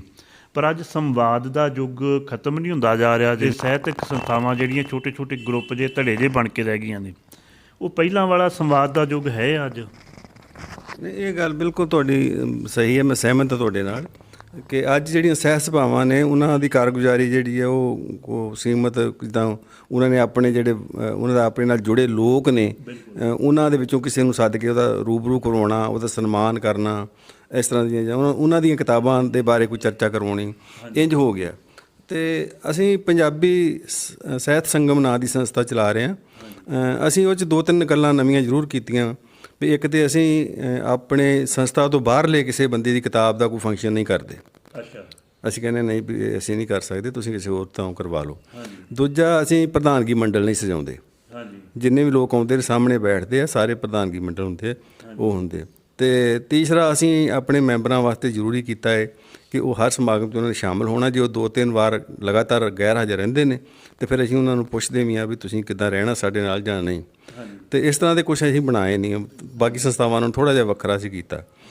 ਪ੍ਰਧਾਨਗੀ ਮੰਡਲ ਵਾਲਾ ਸਾਨੂੰ ਲੱਗਦਾ ਕਿ ਚੰਗਾ ਕੰਮ ਹੈ ਜੇ ਤੁਸੀਂ ਪ੍ਰਧਾਨਗੀ ਮੰਡਲ ਨਹੀਂ ਸਜਾਉਂਦੇ, ਕਿਉਂਕਿ ਉਹ 'ਚ ਵੀ ਕਈ ਤਰ੍ਹਾਂ ਦੇ ਰੇਟ ਕੇ ਹੁੰਦੇ। ਕੁਛ ਲੋਕ ਖੁਸ਼ ਹੁੰਦੇ ਆ ਪ੍ਰਧਾਨਗੀ ਮੰਡਲ ਬੈਠ ਕੇ, ਕੁਝ ਸਾਹਮਣੇ ਬੈਠੇ ਨਾਰਾਜ਼ ਹੁੰਦੇ ਮੈਨੂੰ ਨਹੀਂ ਬੁਲਾਇਆ ਗਿਆ, ਤਾਂ ਉਹ ਨਹੀਂ ਚਾਹੀਦਾ, ਉਹ ਅਸੀਂ ਉਹਨੂੰ ਖਤਮ ਕੀਤਾ ਹੈ। ਬਾਕੀ ਇਹ ਇੱਕ ਗੱਲ ਸਹੀ ਹੈ ਕਿ ਜਦੋਂ ਕਿਸੇ ਕਿਤਾਬ ਦਾ ਫੰਕਸ਼ਨ ਹੁੰਦਾ ਹੈ, ਉਹ ਕਿਤਾਬ ਦੀ ਚਰਚਾ ਹੁੰਦੀ ਹੈ, ਉਹ ਕਵਿਤਾ ਜਿੰਨੀ ਮਰਜ਼ੀ ਸਧਾਰਨ ਹੋਵੇ, ਉਹਦੀ ਤਾਰੀਫ ਦੇ ਵਿੱਚ ਬਹੁਤ ਸਾਰਾ ਕੁਝ ਬੋਲਿਆ ਜਾਂਦਾ, ਬਹੁਤ ਸਾਰੇ ਪਰਚੇ ਪੜ੍ਹੇ ਜਾਂਦੇ ਆ। ਮੈਂ ਤਾਂ ਇਹੋ ਜਿਹੇ ਸਮਾਗਮ ਵੀ ਅਟੈਂਡ ਕੀਤੇ ਆ ਜਿੱਥੇ ਘੰਟਿਆਂ ਬੱਧੀ ਕਿਸੇ ਕਿਤਾਬ ਦੇ ਬਾਰੇ, ਸਧਾਰਨ ਕਵਿਤਾ ਦੀ ਕਿਤਾਬ ਬਾਰੇ ਚਰਚਾ ਹੁੰਦੀ ਹੈ, ਪਰਚੇ ਪੜ੍ਹੇ ਗਏ। ਇਹ ਜਿਹੜੀ ਸੀ ਨਾ ਪਹਿਲਾਂ ਸਾਹਿਤ ਸਭਾਵਾਂ ਦੇ ਵਿੱਚ ਜਦੋਂ ਕੋਈ ਨਵੀਂ ਆਪਣੀ ਰਚਨਾ ਲੈ ਕੇ ਵੀ ਜਾਂਦਾ ਸੀ ਅਤੇ ਉਹਦੇ ਉੱਪਰ ਇੰਨੀ ਕੁ ਬਹਿਸ ਹੁੰਦੀ ਸੀ, ਇੰਨੀ ਕੁ ਸੰਵਾਦ ਰਚਾਇਆ ਜਾਂਦਾ ਸੀ, ਉਹਦੀ ਨੁਕਤਾਚੀਨੀ ਕਰਦੇ ਸੀ। ਉਸ ਬੰਦੇ ਨੂੰ ਸਮਝ ਆਉਂਦੀ ਸੀ ਕਿ ਮੈਂ ਅਜੇ ਕਵਿਤਾ ਲਿਖਣ ਜੋਗਾ ਨਹੀਂ ਹੋਇਆ, ਮੇਰੇ ਕੋਲ ਅਜੇ ਬਹੁਤ ਸਾਰੀਆਂ ਕਮੀਆਂ। ਹੁਣ ਉਹ ਨਾ ਤਾਂ ਉਂਝ ਕਹਿਣ ਵਾਲੇ ਰਹੇ ਅਤੇ ਨਾ ਉਹ ਸਭ ਕੁਝ ਸੁਣਨ ਵਾਲੇ ਜਾਂ ਬਰਦਾਸ਼ਤ ਕਰਨ ਵਾਲੇ ਰਹੇ। ਔਰ ਜੇਕਰ ਕਹੋ ਤਾਂ ਕਾਫੀ ਦੇਖਿਆ ਕਿ ਗੁੱਸਾ ਕਰ ਲੈਂਦੇ, ਨਾਰਾਜ਼ਗੀ ਹੋਊਗੀ। ਅਤੇ ਉਹ ਜਿਹੜਾ ਜਿਹੜੇ ਆਪਾਂ ਗੱਲਾਂ ਸੁਣਦੇ ਰਹੇ ਨਾ, ਆਪਾਂ ਉਹਦੇ ਗਵਾਹ ਨਹੀਂ ਬਣ ਸਕੇ ਉਸ ਗੱਲ ਦੇ ਵੀ ਉਹ ਵਧੀਆ ਗੱਲ ਸੀ ਕਿ ਤੁਸੀਂ ਰਚਨਾ ਨੂੰ ਲੈ ਕੇ ਗਏ ਹੋ ਸਾਹਿਤ ਸਭਾ ਦੇ ਵਿੱਚ, ਉੱਥੇ ਜਾ ਕੇ ਪੜ੍ਹੀ ਹੈ ਅਤੇ ਉਹਦੀ ਨਿਰਖ ਪਰਖ ਕਰਕੇ ਉਹ ਜਿਹੜੇ ਵਿਦਵਾਨ ਦੋਸਤ ਉੱਥੇ ਬੈਠੇ ਆ ਉਹ ਤੁਹਾਨੂੰ ਦੱਸਦੇ ਆ ਕਿ ਤੇਰੀਆਂ ਇਹ ਕਮੀਆਂ ਰਹਿ ਗਈਆਂ, ਇਹ ਰਚਨਾ ਠੀਕ ਨਹੀਂ ਹੈ, ਇਹ ਪੂਰੀ ਕਵਿਤਾ ਨਹੀਂ ਬਣੀ ਅਜੇ, ਗਜ਼ਲ ਨਹੀਂ ਬਣੀ ਅਜੇ, ਇਹਨੂੰ ਹੋਰ ਤੈਨੂੰ ਮਿਹਨਤ ਕਰਨ ਦੀ ਲੋੜ ਹੈ। ਇਹ ਗੱਲਾਂ ਵਾਕਿਆ ਹੀ ਮਨਫੀ ਹੋ ਗਈਆਂ, ਇਹ ਮਾੜੀ ਗੱਲ ਹੈ। ਹਾਂਜੀ। ਮਲਵਿੰਦਰ ਜੀ, ਪਰਮਿੰਦਰ ਜੀ ਧੁਰਾਂ ਦੇ ਭਾਜੀ ਦੇ ਦਫ਼ਤਰ 'ਚ ਜਦੋਂ ਲੋਹ ਦਾ ਦਫ਼ਤਰ ਸੀ ਚੌਕ ਹੁਸੈਨਪੁਰੇ, ਉਹ ਪੁਰਾਣੀ ਜੀ ਬਿਲਡਿੰਗ ਦੇ ਵਿੱਚ, ਤੁਸੀਂ ਵੀ ਕਾਫੀ ਜਾਂਦੇ ਰਹੇ ਹੋ, ਮੈਂ ਵੀ ਜਾਂਦਾ ਰਿਹਾ, ਸਾਡੀ ਜਾਣ ਪਛਾਣ ਉੱਥੇ ਹੀ ਹੋਈ ਸੀ। ਉੱਥੇ ਇੱਕ ਸੈਂਟਰ ਹੱਬ ਬਣਿਆ ਹੁੰਦਾ ਸੀਗਾ, ਜਿਵੇਂ ਸਾਰੇ ਪੰਜਾਬ ਤੋਂ ਆਉਣ ਵਾਲੇ ਸਾਹਿਤਕਾਰਾਂ ਨੂੰ ਪਤਾ ਹੁੰਦਾ ਸੀ ਕਿ ਅਸੀਂ ਇੱਥੇ ਜਾਣਾ ਆ, ਬੱਸ ਅੱਡੇ ਉਤਰ ਕੇ ਉਸ ਤੋਂ ਬਾਅਦ ਵਿਰਸਾ ਵਿਹਾਰ ਵੀ ਪਰਮਿੰਦਰਜੀਤ ਹੋਰਾਂ ਕੋਲ ਇੱਕ ਸੈਂਟਰ ਆਪ ਸੀ। ਪਰ ਉਹਨਾਂ ਦੇ ਤੁਰ ਜਾਣ ਦਾ ਜਿਹੜਾ ਸਾਡੇ ਅੰਮ੍ਰਿਤਸਰ ਦੇ ਅਦਬੀ ਮਾਹੌਲ ਨੂੰ ਬਹੁਤ ਜ਼ਿਆਦਾ ਜਿਹੜੀ ਘਾਟ ਵੱਜੀ ਆ ਕਿ ਕੋਈ ਹੁਣ ਉਹ ਸਾਹਿਤਕ ਮਾਹੌਲ ਵਾਲਾ ਕੋਈ ਕੇਂਦਰ ਬਿੰਦੂ ਸਾਡੇ ਕੋਲ ਨਹੀਂ ਰਹਿ ਗਿਆ। ਅਤੇ ਉਹ ਤੁਹਾਨੂੰ ਕੋਈ ਯਾਦਾਂ ਉਦੋਂ ਦੀਆਂ ਤਾਜ਼ੀਆਂ ਕਰੋ, ਉਹ ਜਿਹੜਾ ਉੱਥੋਂ ਤੁਸੀਂ ਚੌਂਕ ਹੁਸੈਨਪੁਰੇ ਲੋ ਦੇ ਦਫ਼ਤਰ 'ਚ ਅੱਖਰ ਦੇ ਦਫ਼ਤਰ 'ਚ ਜਦੋਂ ਜਾਣਾ ਸ਼ੁਰੂ ਕੀਤਾ, ਉਹ ਕਿਵੇਂ ਦਾ ਸੀ ਮਾਹੌਲ ਉੱਥੇ? ਜਿਹੜਾ ਉੱਥੇ ਸੀ ਨਾ ਹੁਸੈਨਪੁਰੇ ਚੌਂਕ ਵਿੱਚ, ਉਹਦਾ ਇਹ ਸੀਗਾ ਵੀ ਲੋ ਵੇਲੇ ਵੀ ਬਾਅਦ 'ਚ ਅੱਖਰ ਸ਼ੁਰੂ ਹੋਇਆ, ਅੱਖਰ ਲੰਮਾ ਸਮਾਂ ਚੱਲਦਾ ਰਿਹਾ। ਅਤੇ ਉੱਥੇ ਕੋਈ ਦੋਸਤ ਜੇ ਬਾਹਰੋਂ ਆਉਂਦਾ ਸੀ, ਕਿਸੇ ਦੂਜੇ ਸ਼ਹਿਰ ਤੋਂ ਆਉਂਦਾ ਸੀ ਜਾਂ ਕਿਤੇ ਦੂਜੇ ਦੇਸ਼ ਤੋਂ ਆਉਂਦਾ ਸੀ, ਅਤੇ ਪਰਮਿੰਦਰਜੀਤ ਹੋਰਾਂ ਦਾ ਫੋਨ ਸਾਨੂੰ ਆ ਜਾਂਦਾ ਹੁੰਦਾ ਸੀ, ਅਤੇ ਅਸੀਂ ਉਹਨਾਂ ਦੇ ਫੋਨ ਦੇ ਉੱਤੇ ਹੀ 15-20 ਜਾਣੇ ਉੱਥੇ ਇਕੱਠੇ ਹੋ ਜਾਂਦੇ ਸਨ। ਅਤੇ ਉਹ ਜਿਹੜਾ ਦੋਸਤ ਆਇਆ ਉਹਦੇ ਨਾਲ ਗੱਲਬਾਤ ਸੰਵਾਦ ਉਹਦੇ ਨਾਲ ਹੋ ਜਾਂਦਾ ਸੀ, ਅਤੇ ਉੱਥੇ ਕਵਿਤਾਵਾਂ ਵੀ ਸਾਂਝੀਆਂ ਹੋ ਜਾਂਦੀਆਂ ਸੀ, ਉੱਥੇ ਮਹਿਫਲ ਵੀ ਲੱਗ ਜਾਂਦੀ ਸੀ। ਫਿਰ ਉੱਥੋਂ ਜਦੋਂ ਵਿਰਸਾ ਵਿਹਾਰ ਸ਼ਿਫਟ ਕੀਤੇ ਆ, ਵਿਰਸਾ ਵਿਹਾਰ ਇੱਕ ਕੈਬਨ ਉਹਨਾਂ ਨੂੰ ਮਿਲ ਗਿਆ, ਅਤੇ ਇੱਥੇ ਵੀ ਤੁਹਾਨੂੰ ਪਤਾ ਆਪਾਂ ਜਾਂਦੇ ਰਹੇ ਹਾਂ, ਇੱਥੇ ਵੀ ਮਹਿਫਲਾਂ ਜੁੜਦੀਆਂ ਰਹੀਆਂ।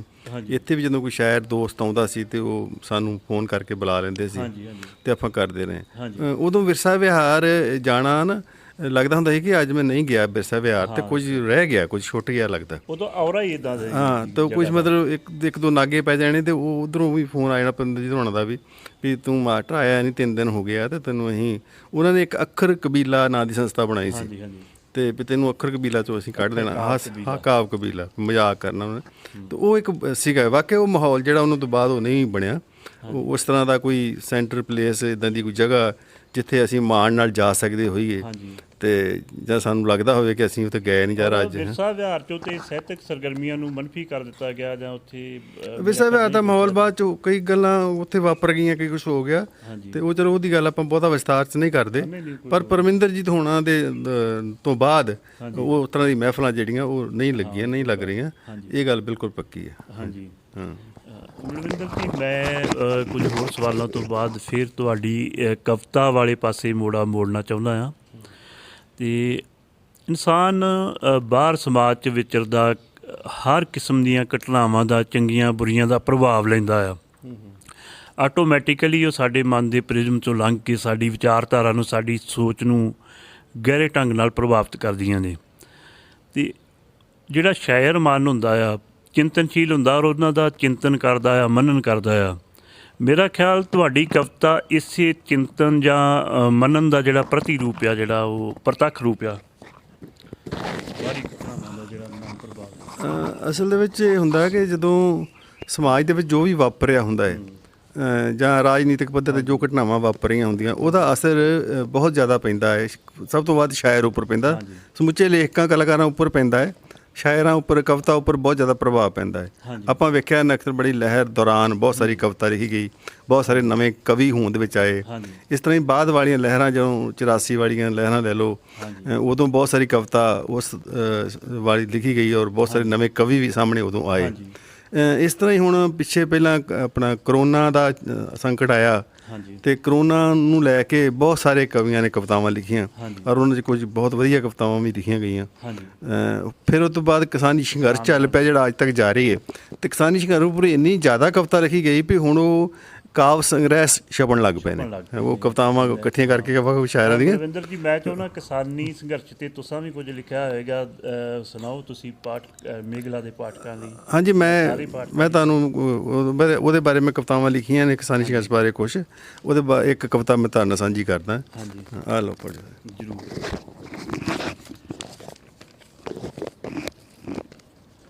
ਦੋਸਤੋ, ਸਵਾਲਾਂ ਜਵਾਬਾਂ ਦਾ ਜਿਹੜਾ ਸਿਲਸਿਲਾ ਆ, ਮਲਵਿੰਦਰ ਹੋਰਾਂ ਕੋਲ ਕਾਫੀ ਸਿੱਖਣ ਸਮਝਣ ਨੂੰ ਸਾਨੂੰ ਮਿਲ ਰਿਹਾ ਆ। ਬਹੁਤ ਮਜ਼ੇਦਾਰ ਗੱਲਾਂ ਬਾਤਾਂ ਹੋ ਰਹੀਆਂ ਨੇ।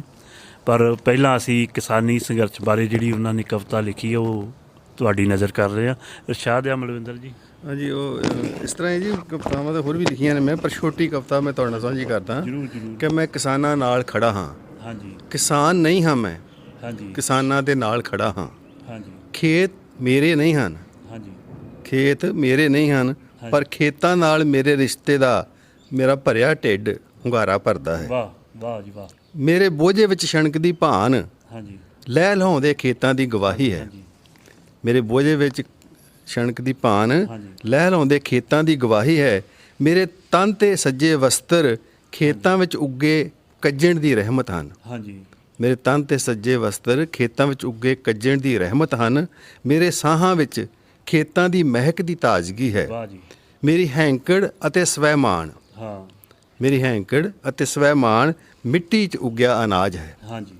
ਖੇਤਾਂ ਕਾਰਨ ਕਾਰਖਾਨਿਆਂ ਦੀਆਂ ਚਿਮਨੀਆਂ ਭਖਦੀਆਂ ਹਨ। ਵਾਹ ਜੀ। ਖੇਤਾਂ ਕਾਰਨ ਕਾਰਖਾਨਿਆਂ ਦੀਆਂ ਚਿਮਨੀਆਂ ਭਖਦੀਆਂ ਹਨ। ਸੜਕਾਂ 'ਤੇ ਆਸ ਤੁਰਦੀ ਹੈ। ਹਸਪਤਾਲ ਜੀਵਨ ਬਖਸ਼ਦੇ ਹਨ। ਵਿਦਿਆਲੇ ਭਵਿੱਖ ਸਿਰਜਦੇ ਹਨ। ਵਾਹ ਜੀ। ਮੈਂ ਦੁਬਾਰਾ ਇਸੇ ਤਰ੍ਹਾਂ ਪੜ੍ਹਦਾ। ਖੇਤਾਂ ਕਾਰਨ ਕਾਰਖਾਨੇ ਦੀਆਂ ਚਿਮਨੀਆਂ ਭਖਦੀਆਂ ਹਨ। ਸੜਕਾਂ 'ਤੇ ਆਸ ਤੁਰਦੀ ਹੈ। ਹਸਪਤਾਲ ਜੀਵਨ ਬਖਸ਼ਦੇ ਹਨ।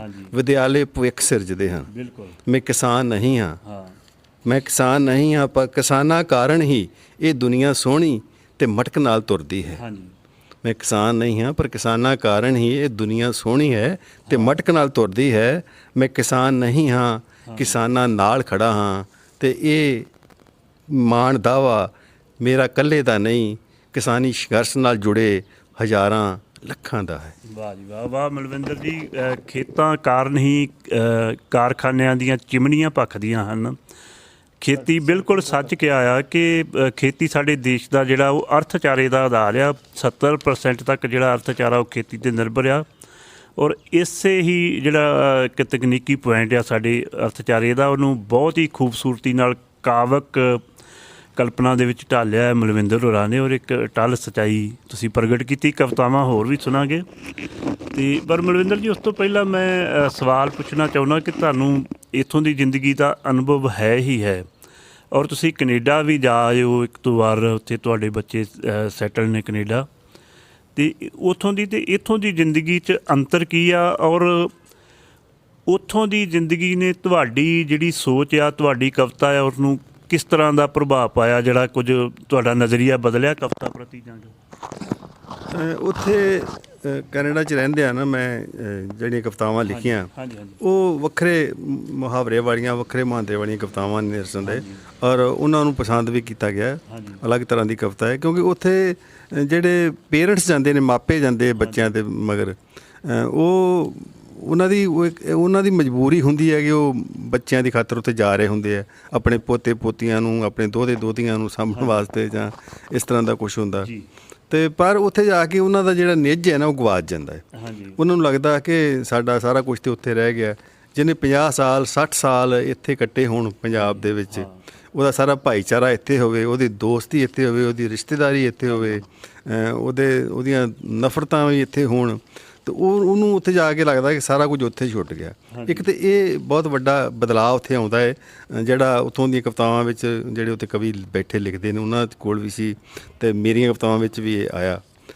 ਦੂਜੀ ਗੱਲ ਇਹ ਹੁੰਦੀ ਹੈ ਕਿ ਜਿਹੜਾ ਇਕੱਲਤਾ, ਵੀ ਜਦੋਂ ਉੱਥੇ ਘਰਾਂ ਦੇ ਵਿੱਚ ਤੁਸੀਂ ਬੈਠੇ ਹੋ, ਤੁਸੀਂ ਜੇ ਕਿਤੇ ਬਾਹਰ ਜਾਣਾ ਹੈ ਅਤੇ ਤੁਹਾਡੇ ਬੱਚੇ ਤੁਹਾਨੂੰ ਕਿਤੇ ਲੈ ਜਾਣ, ਕਾਰ 'ਚ ਬਿਠਾ ਕੇ ਘੁਮਾ ਲਿਆਉਣ, ਅਤੇ ਆਪਣੇ ਆਪ ਜਿਹੜਾ ਹੈ ਉਹ ਬਹੁਤ ਸਾਰਾ ਸਾਨੂੰ ਪਤਾ ਹੀ ਨਹੀਂ ਹੁੰਦਾ ਕਿ ਕਿਹੜੀ ਬੱਸ ਲੈਣੀ, ਕਿੱਧਰ ਜਾਣਾ, ਕਿੱਥੇ ਉਤਰਨਾ, ਕਿੱਥੇ ਬੈਠਣਾ, ਪਤਾ ਨਹੀਂ ਲੱਗਦਾ। ਇਸ ਕਰਕੇ ਉਹ ਲੋਕ ਘਰਾਂ ਤੋਂ ਨਹੀਂ ਨਿਕਲਦੇ। ਘਰਾਂ ਤੋਂ ਨਾ ਨਿਕਲਣ ਦਾ ਫਿਰ ਉਹ ਵੀ ਹੁੰਦਾ, ਫਿਰ ਉਦਾਸੀਨਤਾ, ਜਿਹੜੀ ਇਕੱਲਤਾ, ਉਹ ਤੁਹਾਡੇ 'ਤੇ ਭਾਰੂ ਹੁੰਦੀ ਹੈ। ਬਹੁਤ ਸਾਰੇ ਬੰਦੇ ਉੱਥੇ ਡਿਪਰੈਸ਼ਨ 'ਚ ਜਾਂਦੇ ਨੇ ਜਦੋਂ ਉੱਥੇ ਇਕੱਲਿਆਂ ਰਹਿਣਾ ਪੈਂਦਾ। ਇਹ ਕੁਛ ਗੱਲਾਂ ਨੇ ਜਿਹੜੀਆਂ ਉੱਥੇ ਤੁਹਾਡੀਆਂ ਲੇਖਣੀ ਵਿੱਚ, ਤੁਹਾਡੀ ਕਵਿਤਾ ਵਿੱਚ, ਤੁਹਾਡੀ ਸਿਰਜਣਾ ਵਿੱਚ ਆਉਂਦੀਆਂ। ਹਾਂਜੀ। ਬਿਲਕੁਲ, ਥੋੜ੍ਹਾ ਪੌਜ਼ ਕਰਿਓ। ਹਾਂ ਮਲਵਿੰਦਰ ਜੀ, ਤੁਸੀਂ ਸਿਰਜਣਾ ਨਾਲ ਜੁੜੇ ਰਹੇ, ਔਰ ਮੈਂ ਸਿਰਜਣਾ ਨਾਲ ਜਿੰਨਾ ਵੀ ਜੁੜ ਸਕਿਆ, ਸਾਹਿਤਕ ਪੱਤਰਕਾਰੀ ਨੂੰ ਵੀ ਮੈਂ ਆਪਣੇ ਜਿਹੜਾ ਕਿੱਤੇ ਵਜੋਂ ਅਪਣਾਇਆ। ਅਤੇ ਮੈਨੂੰ ਯਾਦ ਹੈ ਤੁਸੀਂ ਕਿਹਾ ਸੀ ਕਿ ਜੇ ਸਾਹਿਤਕ ਪੱਤਰਕਾਰੀ ਜਿਹੜੀ ਆ ਉਹ ਤੁਹਾਡੀ ਸਿਰਜਣਾ ਨੂੰ ਪ੍ਰਭਾਵਿਤ ਕਰਦੀ ਹੈ ਅਤੇ ਪ੍ਰਭਾਵ ਪਾਉਂਦੀ ਆ, ਤੁਸੀਂ ਥੋੜ੍ਹਾ ਧਿਆਨ ਵੰਡਿਆ ਜਾਂਦਾ ਤੁਹਾਡਾ, ਔਰ ਇਹ ਗੱਲ ਬਿਲਕੁਲ ਸੱਚ ਵੀ ਆ। ਪਰ ਅੱਜ ਪੰਜਾਬੀ ਦੇ ਜਿਹੜੇ ਸਾਹਿਤਕ ਰਸਾਲੇ ਨੇ, ਮੈਂ ਵੇਖ ਰਿਹਾ ਕਿ ਬਹੁਤ ਹੀ ਨਿਰਾਸ਼ਾ ਦਾ ਮਾਹੌਲ ਹੈ। ਜਿਹੜਾ ਆਮ ਪਾਠਕਾਂ ਦਾ ਕੀ, ਲੇਖਕਾਂ ਦਾ ਹੁੰਗਾਰਾ ਵੀ ਨਹੀਂ ਮਿਲ ਰਿਹਾ। ਛਾਪ ਕੀਤੀ ਫ੍ਰੀ ਭੇਜਣੇ ਪੈ ਰਹੇ ਜਾਂ ਫ੍ਰੀ ਵੰਡਣੇ ਪੈ ਰਹੇ, ਬਹੁਤ ਸਾਰੇ ਤੇਜ਼ੀ ਨਾਲ ਬੰਦ ਹੋ ਰਹੇ ਆ। ਚੰਗੀ, ਮੈਂ ਨਾਮ ਨਹੀਂ ਲੈਂਦਾ, ਔਰ ਉਹ ਬੰਦ ਕਰਨਾ ਜਿਹੜਾ ਹੈ ਉਹ ਚਾਹੁੰਦਿਆਂ ਹੋਇਆਂ ਵੀ ਸੰਸਥਾਵਾਂ ਜਾਂ ਸੰਪਾਦਕ ਨਹੀਂ ਚਲਾ ਰਹੇ, ਕਿਉਂਕਿ ਹੁੰਗਾਰਾ ਇੰਨਾ ਠੰਡਾ ਆ। ਹੋ ਸਕਦਾ ਇਹਦੇ ਲਈ ਸੋਸ਼ਲ ਮੀਡੀਆ ਵੀ ਜ਼ਿੰਮੇਵਾਰ ਹੋਵੇ, ਪਰ ਕੀ ਕਾਰਨ ਆ ਕਿ ਕੀ ਇਹ ਇਕੱਲਾ ਸੋਸ਼ਲ ਮੀਡੀਆ ਹੀ ਜ਼ਿੰਮੇਵਾਰ ਹੈ ਕਿ ਹੁੰਗਾਰਾ ਜਿਹੜਾ ਉਹ ਸਾਹਿਤਕ ਮੈਗਜ਼ੀਨਾਂ ਪ੍ਰਤੀ ਜਿਹੜਾ ਉਹ ਲੇਖਕਾਂ ਪਾਠਕਾਂ ਦਾ ਇੱਕ ਤਕਰੀਬਨ ਨਿਰਾਸ਼ਾਜਨਕ ਜਿਹਾ ਆ, ਖਾਸ ਕਰ ਪੰਜਾਬੀ ਦੇ, ਕਿਉਂਕਿ ਦੂਜੇ ਵੇਖ ਰਹੇ ਨੇ, ਨਵੇਂ ਨਿਕਲ ਰਹੇ ਨੇ। ਜਿਹੜਾ ਹੁਣ ਲੋਕਡਾਊਨ ਦੌਰਾਨ ਪਿਛਲੇ 1 ਸਾਲ ਤੋਂ ਤਾਂ ਹਿੰਦੀ ਵਾਲੇ ਵੀ ਬੰਦ ਹੀ ਪਏ ਆ, ਉਹ ਵੀ ਨਹੀਂ ਛਪ ਰਹੇ ਕੋਈ ਮੈਗਜ਼ੀਨ। ਤੇ ਬਾਕੀ ਪੰਜਾਬੀ ਮੈਗਜ਼ੀਨਾਂ ਦਾ ਇਹ ਸੀ ਕਿ ਜਦੋਂ ਆਪਾਂ ਪਰਮਿੰਦਰ ਜੀ ਦੇ ਵੇਲਿਆਂ ਦੀ ਗੱਲ ਕਰਦੇ ਹਾਂ ਜਾਂ ਉਸ ਤੋਂ ਪਹਿਲੇ ਸਮਿਆਂ ਦੀ ਗੱਲ ਕਰਦੇ ਹਾਂ, ਤਾਂ ਉਦੋਂ ਜਿਹੜੇ ਹਰ ਮਹੀਨੇਵਾਰ ਜਿਹੜੇ ਉਹ ਮੈਗਜ਼ੀਨ ਛਪਦੇ ਹੁੰਦੇ ਸਨ, ਔਰ ਹਰ ਮਹੀਨੇ ਪਾਠਕਾਂ ਨੂੰ ਉਡੀਕ ਹੁੰਦੀ ਸੀ ਉਹਨਾਂ ਦੀ, ਔਰ ਲੋਕੀ ਸਟਾਲਾਂ ਤੋਂ ਜਾ ਕੇ ਉਹ ਖਰੀਦਦੇ ਹੁੰਦੇ ਸੀ। ਠੀਕ ਹੈ ਨਾ। ਉਹ 36 ਪੰਨੇ ਦਾ ਜਾਂ 38 ਪੰਨੇ ਦਾ 40 ਪੰਨੇ ਦਾ ਮੈਗਜ਼ੀਨ ਹੁੰਦਾ ਸੀ, ਫਿਰ ਉਹ ਲਿਆ ਕੇ 1-2 ਸਿਟਿੰਗ ਦੇ ਵਿੱਚ ਹੀ ਬੰਦਾ ਪੜ੍ਹ ਵੀ ਲੈਂਦਾ ਸੀ। ਫਿਰ ਇੱਕ ਦੌਰ ਸ਼ੁਰੂ ਹੋਇਆ ਵੱਡ ਆਕਾਰੀ ਜਿਹੜੀਆਂ ਨਾ ਪੱਤਰਕਾਵਾਂ ਉਹਨਾਂ ਦਾ। ਹੁਣ ਮੈਗਜ਼ੀਨ ਸ਼ੁਰੂ ਹੋਇਆ 200-250 ਸਫ਼ੇ ਦਾ। ਫਿਰ ਫਿਲਹਾਲ ਮੈਗਜ਼ੀਨ ਸ਼ੁਰੂ ਹੋਇਆ, ਰਾਗ ਸ਼ੁਰੂ ਹੋਇਆ, ਅੱਖਰ ਵਾਲੇ ਵੀ 100-112-120 ਪੰਨੇ ਦਾ ਛਾਪ ਰਿਹਾ ਮੈਗਜ਼ੀਨ। ਤੇ ਉਹ ਇਸ ਤਰ੍ਹਾਂ ਦਾ ਵੀ ਇੱਕ ਦੌਰ ਸ਼ੁਰੂ ਹੋਇਆ। ਵਾਘਾ ਸ਼ੁਰੂ ਹੋਇਆ, ਵਾਘਾ ਕਾਫੀ ਮੋਟਾ ਮੈਗਜ਼ੀਨ ਸ਼ਬਦ ਹੈ। ਤੇ ਹਾਂ, ਤੇ ਉਹ ਇਹ ਜਿਹੜੇ ਸੀ ਨਾ, ਇਹਦੇ ਵਿੱਚ ਮੈਨੂੰ ਤਾਂ ਇਹ ਲੱਗਦਾ ਕਿ ਜੇ ਅਸੀਂ 200 ਪੰਨੇ ਦਾ ਜਾਂ 180 ਪੰਨੇ ਦਾ ਮੈਗਜ਼ੀਨ ਲੈ ਕੇ ਆਉਂਦੇ ਹਾਂ ਨਾ, ਤੇ ਉਹਦੇ ਵਿੱਚੋਂ ਅਸੀਂ ਆਪਣੀ ਪਸੰਦ ਦੀ ਕੋਈ ਕਵਿਤਾਵਾਂ ਪੜ੍ਹ ਲਾਂਗੇ ਜਾਂ ਕੋਈ ਕਹਾਣੀ ਪੜ੍ਹ ਲਾਂਗੇ ਜਿਹੜਾ ਅਸੀਂ ਪੜ੍ਹਾਂਗੇ। ਬਾਕੀ ਬਹੁਤ ਸਾਰਾ ਜਿਹੜਾ ਉਹ ਸਾਡੇ ਇੰਟਰਸਟ ਦਾ ਨਹੀਂ ਹੁੰਦਾ ਜਾਂ ਸਾਡੀ ਉਹ 'ਚ ਦਿਲਚਸਪੀ ਨਹੀਂ ਹੁੰਦੀ, ਉਹ ਰਹਿ ਜਾਂਦਾ। ਪਰ ਤੇ ਉਹਦੇ ਕਰਕੇ ਵੀ ਫਰਕ ਪਿਆ ਹੋਊਗਾ ਪਾਠਕਾਂ ਦਾ। ਚਲੋ ਪੰਜਾਬੀ ਪਾਠਕ ਦੀ ਸਮੱਸਿਆ ਤਾਂ ਹੈ ਹੀ ਹੈ, ਕਿਤਾਬਾਂ ਪੜ੍ਹਨ ਵਾਲੇ ਪਾਸੇ ਵੀ ਹੈ ਅਤੇ ਮੈਗਜ਼ੀਨਾਂ ਨੂੰ ਪੜ੍ਹਨ ਵਾਲੇ ਪਾਸੇ ਵੀ ਹੈ। ਅਤੇ ਦੂਜੀ ਗੱਲ ਇਹ ਹੈਗੀ ਆ ਵੀ ਜਿਹੜਾ ਮੈਗਜ਼ੀਨ ਇੱਥੇ ਆਪਾਂ ਦੇਖਦੇ ਹਾਂ ਨਾ ਵੀ ਬਹੁਤ ਸਾਰਾ ਮੈਗਜ਼ੀਨ ਜਿਹੜਾ ਫ੍ਰੀ ਵੰਡਣ ਵਾਲੀ ਗੱਲ ਤੁਸੀਂ ਕੀਤੀ ਹੈ, ਉਹ ਹੁਣ ਇੱਕ ਦੌਰ ਇਹੋ ਜਿਹਾ ਆ ਗਿਆ ਕਿ ਸਾਨੂੰ ਪ੍ਰਮੋਸ਼ਨ ਕਰਨੀ ਪੈਂਦੀ ਹੈ। ਆਪਣੀ ਕਿਤਾਬ ਹੋਵੇ ਜਾਂ ਤੁਹਾਡਾ ਕੋਈ ਮੈਗਜ਼ੀਨ ਹੋਵੇ, ਜੋ ਵੀ ਹੈਗਾ, ਉਹਦੇ ਵਾਸਤੇ ਹੁਣ ਇਹ ਸਾਰੇ ਮੈਗਜ਼ੀਨ ਜਿਹਨਾਂ ਦਾ ਆਪਾਂ ਜ਼ਿਕਰ ਕੀਤਾ, ਇਹ ਸਾਰੇ ਛਪਣ ਤੋਂ ਬਾਅਦ ਪੂਰੇ ਪੰਜਾਬ ਵਿੱਚ ਚੱਕਰ ਲਾਉਂਦੇ ਨੇ, ਵੱਖ-ਵੱਖ ਦੁਕਾਨਾਂ 'ਤੇ ਪਬਲਿਸ਼ਰਾਂ ਨੂੰ ਜਾਂ ਦੁਕਾਨਦਾਰਾਂ ਨੂੰ ਦੇ ਕੇ ਆਉਂਦੇ ਆ। ਅਤੇ ਫਿਰ ਉਹਦੀ ਸੂਚਨਾ ਵੀ ਫੇਸਬੁੱਕ 'ਤੇ ਜਾਂ ਸੋਸ਼ਲ ਮੀਡੀਆ 'ਤੇ ਪਾਉਂਦੇ ਆ ਵੀ ਇੱਥੇ ਪਹੁੰਚ ਗਿਆ ਹੈ।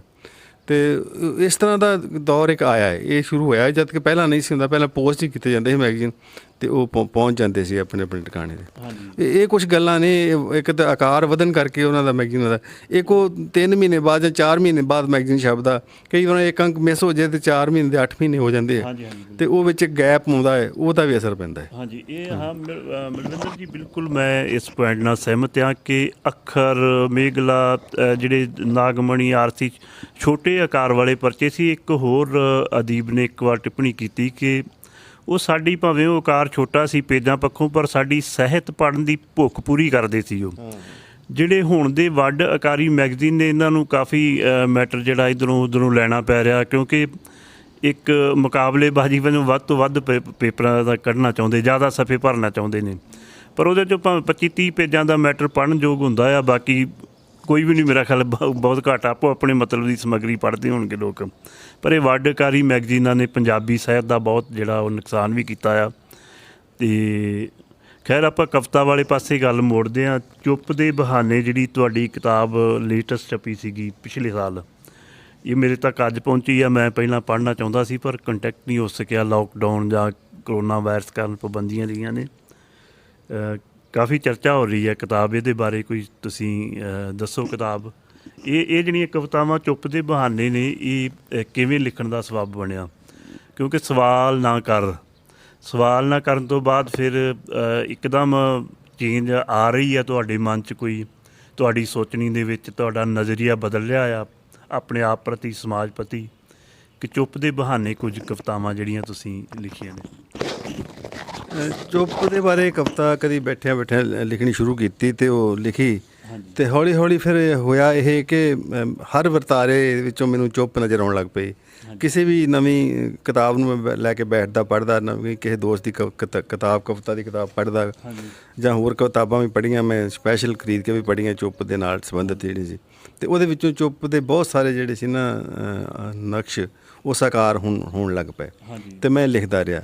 ਫਿਰ ਜਦੋਂ ਬਹੁਤ ਸਾਰਾ ਲਿਖ ਲਿਆ ਕਿਤਾਬ, ਤਾਂ ਮੈਨੂੰ ਲੱਗਾ ਵੀ ਇਹ ਕਿਤਾਬ ਪੂਰੀ ਬਣ ਜਾਣੀ ਚੁੱਪ ਦੇ ਉੱਪਰ। ਅਤੇ ਮੈਂ ਇਹ ਡਾਕਟਰ ਮੋਹਨਜੀਤ ਹੋਰਾਂ ਨੂੰ ਭੇਜੀ, ਖਰੜਾ ਜਿਹੜਾ ਸੀ। ਅਤੇ ਡਾਕਟਰ ਮੋਹਨਜੀਤ ਹੋਰਾਂ ਪੜ੍ਹ ਕੇ ਮੈਨੂੰ ਕਿਹਾ ਵੀ ਯਾਰ, ਇਹ ਜੋ ਵੀ ਤੂੰ ਲਿਖਿਆ ਤੇ ਕਮਾਲ ਹੈ, ਪਰ ਇਹਨੂੰ ਇੱਦਾਂ ਨਾ ਛਾਪ, ਇਹਦੀ ਕੋਈ ਤਰਤੀਬ ਜਿਹੀ ਬਣਾ, ਕੁਛ ਇਹਦਾ ਆਕਾਰ ਇਹਨੂੰ ਵੀ ਕੋਈ ਕਿਤੇ ਤੇਰੀ ਆ ਰਹੀ ਆ, ਨੈਗੇਟਿਵਿਟੀ ਆ ਰਹੀ ਹੈ, ਕਿਤੇ ਪੋਜ਼ੀਟਿਵਿਟੀ ਆ ਰਹੀ ਹੈ, ਕਿਤੇ ਕਵਿਤਾ ਦੀ ਗੱਲ ਹੋ ਰਹੀ, ਕਿਤੇ ਰਾਜਨੀਤੀ ਦੀ ਗੱਲ ਹੋ ਰਹੀ ਹੈ, ਇੱਕ ਥਾਂ ਕੋਈ ਹੋਵੇ, ਉਹਦੀ ਸਮਿਟਰੀ ਜਿਹੀ ਹੋਵੇ।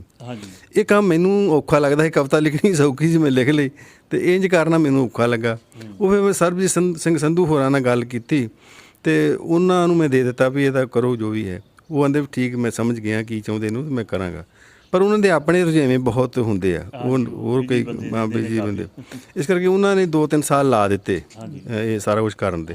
ਪਰ ਉਹਨਾਂ ਬਹੁਤ ਮਿਹਨਤ ਕੀਤੀ, ਮਿਹਨਤ ਕਰਕੇ ਉਹਨਾਂ ਇਹ ਐਡਿਟ ਕੀਤੀ ਕਿਤਾਬ, ਔਰ ਇੱਕ ਚੁੱਪ ਦੀ ਪੂਰੀ ਲੰਬੀ ਕਵਿਤਾ ਜਿਹੜੀ ਆ ਉਹ ਇਹ ਹੋਂਦ ਵਿੱਚ ਆਈ ਹੈ, ਜਿਹਨੂੰ ਬੜਾ ਵਧੀਆ ਜਿਹੜਾ ਰਿਸਪੌਂਸ ਮਿਲਿਆ। ਮੇਰੇ ਕੋਲ ਵੱਖ-ਵੱਖ ਲੋਕਾਂ ਦੇ ਲਿਖੇ ਆਰਟੀਕਲ ਜਿਹੜੇ ਆ, ਆਲੋਚਨਾਤਮਕ ਆਰਟੀਕਲ ਹੈਗੇ ਨੇ। ਮੈਂ ਹੀ ਹੁਣ ਇੱਕ ਕਿਤਾਬ ਐਡਿਟ ਕਰ ਰਹੇ ਹਾਂ, ਉਹਨਾਂ ਆਰਟੀਕਲਾਂ ਨੂੰ ਲੈ ਕੇ ਕੁਝ ਹੋਰ ਦੋਸਤਾਂ ਨੂੰ ਬੇਨਤੀ ਕੀਤੀ ਕਿ ਉਹ ਲਿਖ ਦੇਣ, ਅਤੇ ਉਹ ਅਸੀਂ ਇੱਕ ਕਿਤਾਬ ਐਡਿਟ ਕਰ ਰਹੇ ਹਾਂ ਉਸੇ ਗੱਲ ਨੂੰ ਲੈ ਕੇ। ਮੈਂ ਮਲਵਿੰਦਰ ਜੀ ਚਾਹਾਂਗਾ ਇਹਦੇ 'ਚੋਂ ਤੁਸੀਂ ਕੁਝ ਕਵਿਤਾਵਾਂ ਸੁਣਾਓ।